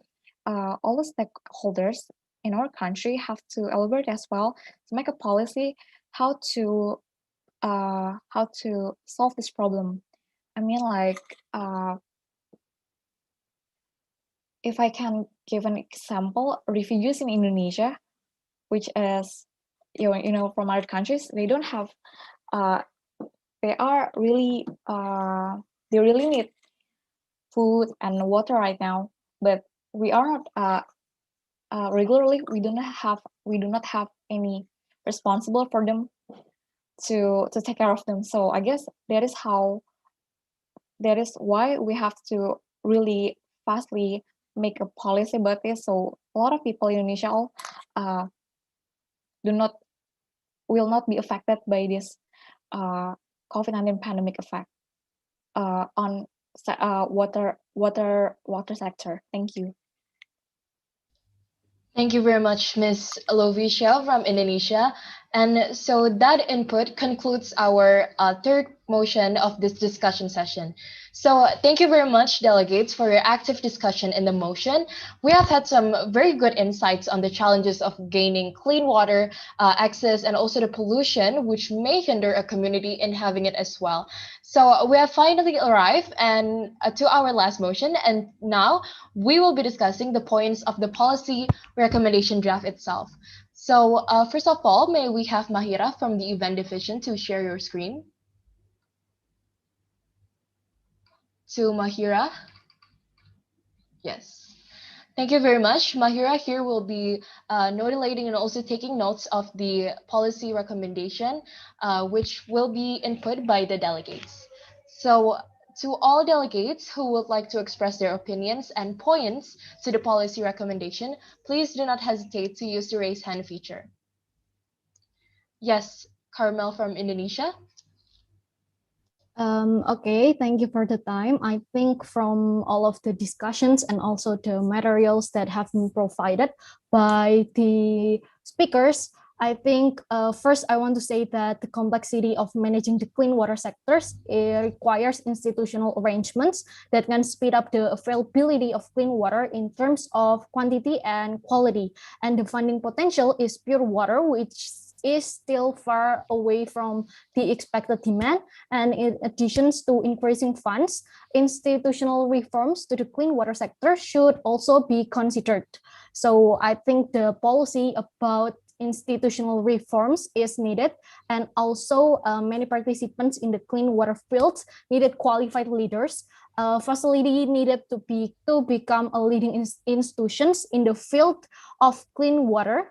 And in macro terms, the establishment of national drinking water leading institutions, which has the authority from upstream to downstream in the development of drinking water sector, can become a partner for the regional government to seriously increase access to clean water access. And the government needs to make an inventory of institutions at the central level that can act as the authority for clean water sector, which acts as the leading institutions, as the regulatory authority for the national clean water supply system. And if the institutional problem has begun to be resolved, it is hoped that the funding issue will be easier to solve, and there are various sources of funding that can be pursued outside the government sources. Like the problem is the lack of institutional solidarity in the management of clean water sector and has resulted in the optimizations of non-government sources that have not been implemented properly, and cooperations between government and business, blended financings, and corporate social responsibility requires transparency and accountability in governments. So the existence of leading institutions with strong leaderships in sector management will make it easier for development partners to work together in supporting the development of clean water sector in the futures. I think that's all. Thank you. Right. Thank you very much, Ms. Carmel, for that very elaborative policy recommendation. However, it seems that since you are speaking quite elaboratively, our event division is having a little difficulty to catching up what you say. Maybe if you would help us and you would write the policy recommendation through the chat, that would be very helpful for Mahira to write it down. Yes. To the other delegates, in the meantime, are there any comments to the policy recommendation which was previously elaborated by Ms. Carmel, sorry. May I? Maybe, Okay. yes, Ms. Lovicia. Okay, thank you. So Ms. Carmel has stated about the regulation institutional is like a really macro thing, which I think is really good. But for me, I think I will go to micro thing. As I stated before, it is real for me. It's really important for us to be aware that we have to save water and be aware of this problem. The water pollution is a massive problem. So I think that is why we have to educate our younger kids and our younger generations to be more aware of it. And how do we make them aware of it? I think we have to put this to our curriculum as well. We have to make a curriculum, but it is really important for us to save water. So it's like, you know, in Indonesia, we have this pendidikan kewarganegaraan. We also need that kind of things, you know, pendidikan how to save water. Thank you, Ms. Nasha. Right, thank you very much, Ms. Lovicia, for that. Next, let's hear Mr. Kenny from the Philippines on his input on the policy recommendation draft. Yeah, I would, hi. So what I want to add on this one is perhaps to increase investment opportunities by the government and funding opportunities as well to scientists who would be able to revolutionize the infrastructures that will allow for people to have more or to have access, to say the least, to clean water. And third is to strengthen the mechanisms in policing the, I'm not sure if policing is the right term, but more of regulating companies that have direct and indirect impact on clean water. For example, just like the ones mentioned earlier, industries that perhaps have a great negative impact when they just dump their resources in those areas. So that goes back to the investment wherein the government should put up facilities where these companies will be able to tap such resources in order to come up with a full cycle of treatment and you know, recycling of used water.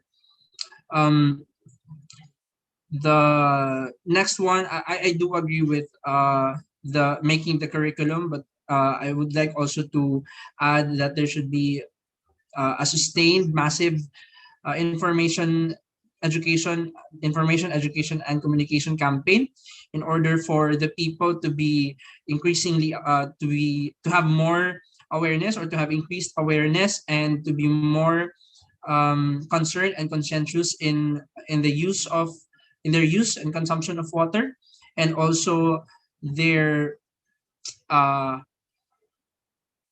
how their day-to-day activities impact the use of these waters. So that's just it from me. Thanks. Thank you very much, Mr. Kenny. And so next we'll be moving on to our other delegate, Ms. Fatia.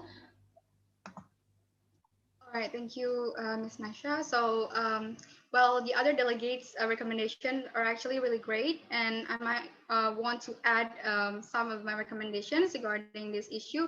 So, yes, I'm full support the government's, like the government support, and also the education recommendation that I already stated before. But I think that in this thing, we are facing this issue together, and it has become our collective responsibility. So it is not only government, but also the other sectors as also responsible with this. So in this context, the government, I think they can collaborate with the other stakeholders, such as first with the corporate or companies. So as we know, companies as a part of society have a social responsibility to pay attention to environmental conditions and communities that are affected by industrial activities that they have been done.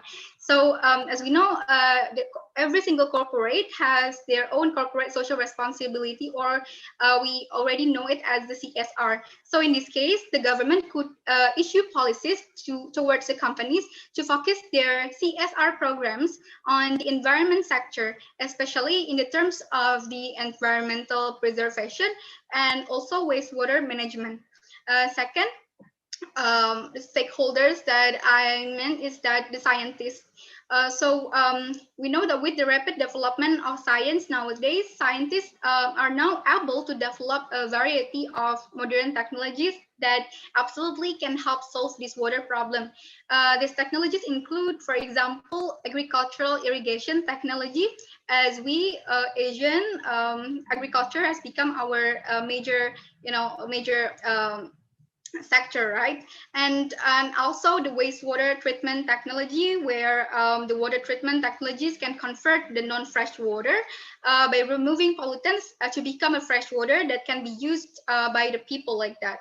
So by this technology, scientists actually can contribute to expanding the accessibility of clean water access. And along with this technology, scientists also could detect more pollutants and add a lower concentration level in water sources. And then after they do that research, they can use that data to solve the other water-related problems that might be happen in the future. And the last but not least, we suggest that the government should intensify to work together with the non-governmental organizations. So in this case, NGO could handle this issue by helping the Indonesians to cope with the water crisis. They can contribute on giving the guidance or socializations, or maybe the same like giving the education in order to educate people regarding the importance of the clean water and then water preservation, and the most important is that the sanitation, right? So that this encourages the whole community to be able to protect their water environment properly. And I think that's it all from me. Thank you. Thank you very much, Ms. Fatia, for your input as well. Now, I think it is safe to say and very clear to say that it is our best interest to make sure that your ideas, your suggestions, and also your policy recommendation is given with the way that you want it to be, given in the way that is very clear, and the suggestions of how your solution or also your suggestion may be good to the issue that we are discussing today. And so for that, now the floor will be giving 15 minutes for the delegates to go into the link of the GDocs or the Google Docs of the policy recommendation draft and to add the points which are to make them more sufficient. So our committee will now share the link to the Google Docs, and now delegates are given 15 minutes to check their policy recommendation points, and also to add the background or the things that lead up to that point itself. Can everyone access the link? Yes, I can. Yes. Thank you very much, delegates. So we will be going back and discussing our policy recommendation draft at 14:18 or Indonesian time, or also 15:18 GMT plus 8.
Grammarly can help you write quickly and confidently, so you never have to slow down at work. Stay on top of emails, documents, and more without having to stay put.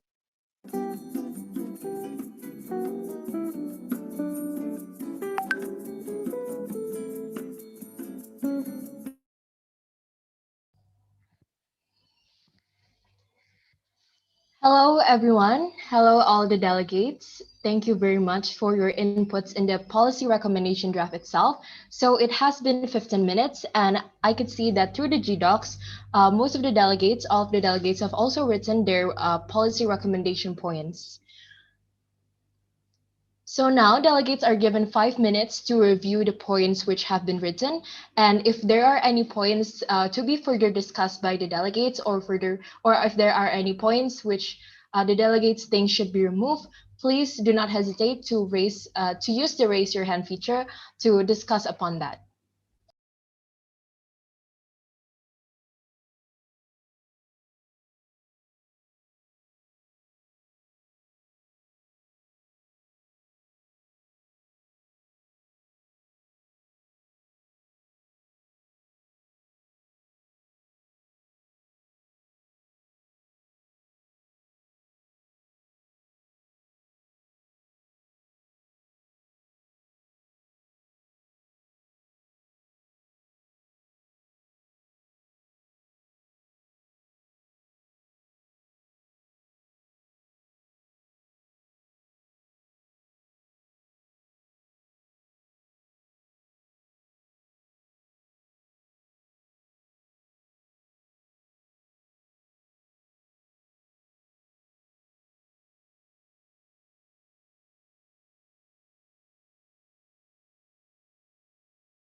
Yes, so a few minutes have passed, and it seems that Ms. Carmel from Indonesia, do you have a point which you like to raise into the policy recommendation points? Yes, I think point number 7 and number 14 has similar meaning gitu. Right. Has similar meaning, and I think they can merge it into one point or just erase one of them because it is really similar about the scientists' effort and scientists' sustainable way, and yeah, I think it's really similar. They can merge it into one point or just delete one of them. Yes, so the points that was raised into concern is point 7 and 14, right? Yes, so let me previously read it. Point 7 is regarding the government provides funding opportunities for scientists and private partnership to explore more sustainable ways to ensure water security and sustainability. Meanwhile, point number 14 is that government should support the scientists' effort on developing a variety of modern technologies such as agriculture, irrigation technology, wastewater management technology, and water infiltration technology in order to help government on solving the water crisis or water access and water pollution issues. So in regards to the other delegates, could you please vote on which point should be written off? Maybe we can start from Ms. Fatia.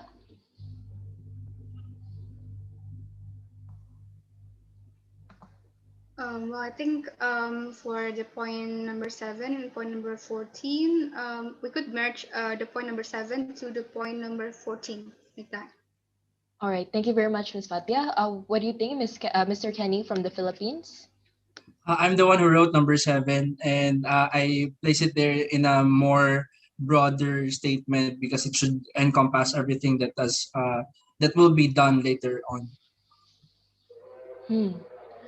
So what do you suggest, Mr. Kenny? Should this point also be merged to point number 14? All right, thank you very much. Should be merged because the thought is the same. It's just that in number 14, it's quite particular because it is listed certain items.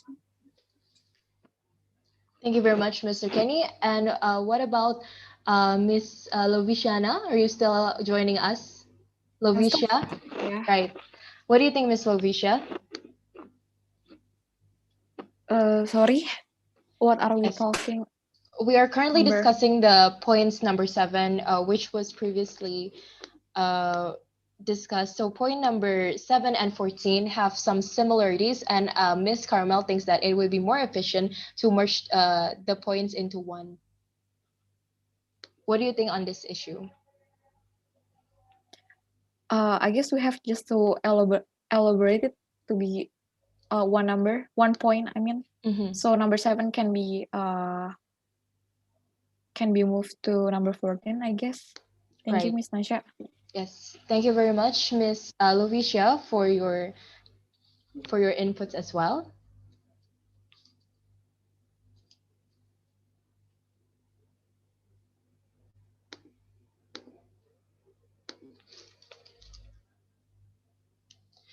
Other than that, are there any other delegates who would like to raise a point to discuss another point in our policy recommendation draft?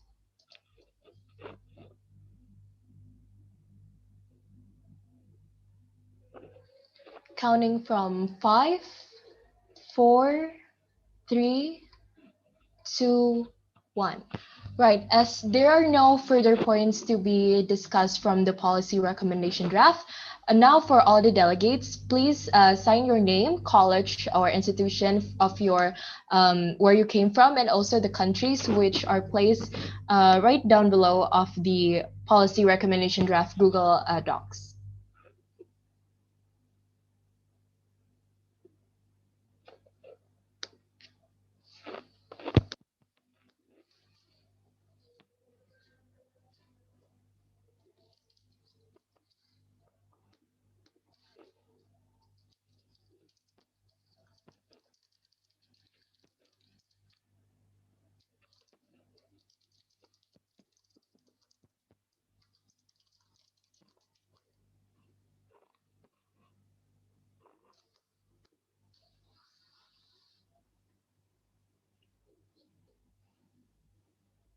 And I would like to remind as well to Ms. Lovicia to sign your name and write down your college or institution and countries as well in the policy recommendation draft.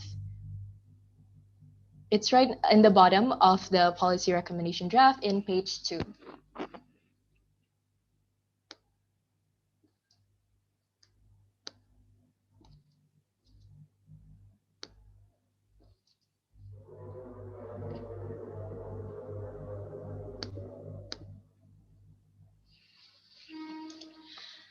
Right. Thank you to all the delegates for your suggestion and very fruitful discussion session to our policy recommendation. We hope for this policy recommendation to be received well by our stakeholder. And with this, the discussion session has ended and we may move on to the next agenda of our event. So we'll now move on to the next agenda, which is the reading of the policy recommendation. So if I could have one representative from the delegate to read the policy recommendation draft, please use the raise your hand feature to speak as a representative.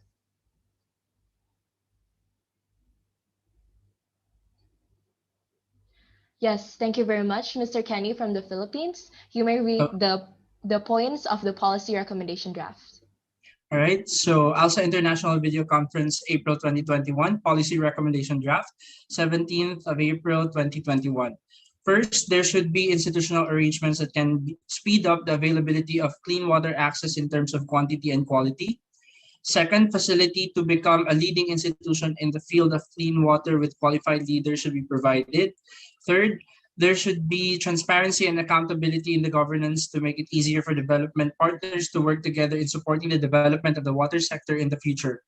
Fourth, inventory of institutions at the central level that can act as the authority for the national water supply system should be provided, as there are too many parties involved in the drinking water sector which are not supported by strong leadership in sector management. Fifth, apart from regulations, institutions, and technology, changes in people's behavior and how they see water are essential. Water is a source of life. It is not only for the humans, but the animals and plants. Hence, we have to educate young generations to be more aware of saving water and the importance of proper water management. An effective way that can be applied is to make a curriculum of the importance of saving water. Students from elementary to high school need to be educated about this. Sixth, government increases its investment on infrastructure that provides access to clean water, giving priority to far-flung areas that do not have any clean water facilities yet. Seventh, government strengthens existing policies that regulate industries that have direct and or indirect impact on water pollution. Eighth, public and private institutions develop a sustainable information, education, and communication campaign on water security, safety, and sustainability. Ninth, government establishes and enforces local policies that are in support of the Dublin Principles. 10th, government should continue, maintain, and strengthen the AMDAL or Environmental Impact Assessment Policy, as well as any other environment permits while planning to create a new investment or business. 11th, government collaborates with the corporates or companies and ensures that the companies have fulfilled their corporate social responsibilities. 12th, government issues policies towards the companies to focus their CSR programs on the environment sector, especially in terms of environmental preservation and wastewater management. 13th, government should provide funding opportunities for scientists and private partnerships to explore more sustainable ways to ensure water security, safety, and sustainability.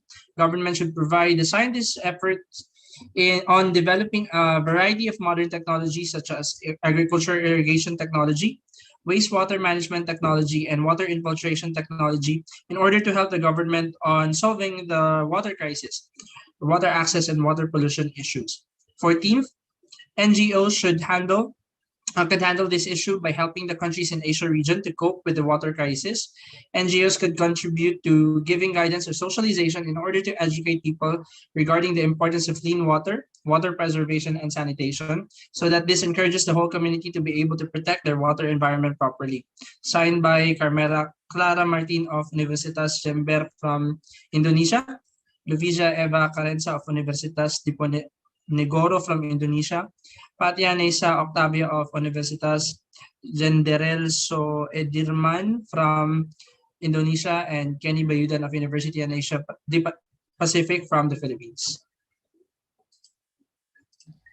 Thank you very much, Mr. Kenny from the Philippines, for your reading of the policy recommendation draft.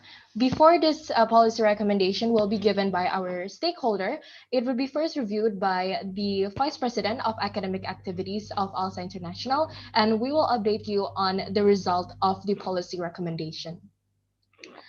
Now, we hope that this next session will also be a very awaited one for the participants. First of all, we would like to say thank you to all of the participants for the enthusiasm and also the hard work that have been put in today's event. For this next session, we will be awarding the participants which we believe have shown wonderful efforts today. Our criteria for the awarding is given to those who are active in the sessions, obliged to the participant guidelines of the event, and are also very substantive, and also crucial in giving their thoughts and points to our policy recommendation. So without further ado, the Honorable Mention Award goes to Ms. Fatia from Indonesia. Congratulations to Ms. Fatia. Would you like to say a few words? Thank you so much for the appreciation. Yes, thank you very much, Ms. Fatia, for being here today as well. And the next award for the Most Outstanding Delegate Award goes to, congratulations, Mr. Kenny from the Philippines. Would you like to say a few words? Yes, thank you very much. Even though unseemingly unprepared, but thank you for the award. Yes, thank you very much, Mr. Kenny, for your enthusiasm and also your substantial points to our discussion as well. And last, but certainly not least, for the Best Delegate Award goes to Ms. Carmel from Indonesia. Congratulations to Ms. Carmel. Would you like to say a few words? First, thanks a lot. I really like today's conference, and I hope we can meet again in the future conference. Thank you. Yes, thank you very much, Ms. Carmel, for your participation and also enthusiasm in today's event. So once again, congratulations to all the awardees, and thank you very much to all delegates for your participation in ALSA International Video Conference April 2021. We hope that the knowledge and insights you have earned today will be useful going forward and open doors of opportunity for you in the future as well. Before we go, however, let's capture this memory together. For all participants, please turn on your camera for the photo session, and to the publication division of AIVC, the time and place to document is yours. Hi everyone. So has everyone opened their cameras? Are you guys Yes, ready? it seems like a chicken. Yes. Okay. 1, 2, 3. Okay, one more. Okay, on the count of 3. Okay, 3, 2, 1. Okay, thank you. Yes, lastly, Chicken, could we also do the ALSA always be one pose? Sure, Yes. okay. Ready? Okay, 1, 2, wait. 3. One more. 1, 3. Thank you, everyone. Thank you very much. We hope that through this event, everyone would be more encouraged to be more aware of environmental issues in Asia and also deepen knowledge regarding the environmental issue, more specifically, rights to clean water access in Asia. To all the delegates, please do not forget to first fill in the feedback forms to obtain the e-certificate. This marks the end of today's event. I am your Master of Ceremony, Nasha Yudianti, wishing you the biggest gratitude for attending ALSA International Video Conference April 2021. Good afternoon, and ALSA, always be one. Always be one. Goodbye, Thank you very all. much, Delegate. Have a nice day, everyone.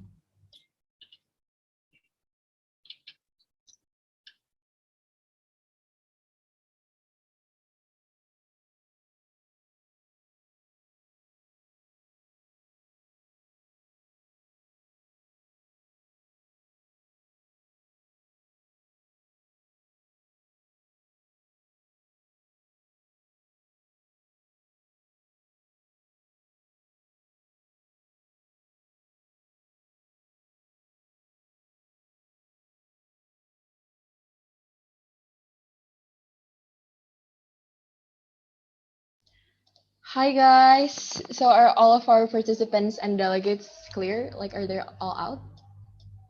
Seems like it, yeah. Yay, finally, our event is done. How do you guys feel? I feel relieved, to be honest. I think it went pretty well. Yeah. Yeah, you did great, Nasha.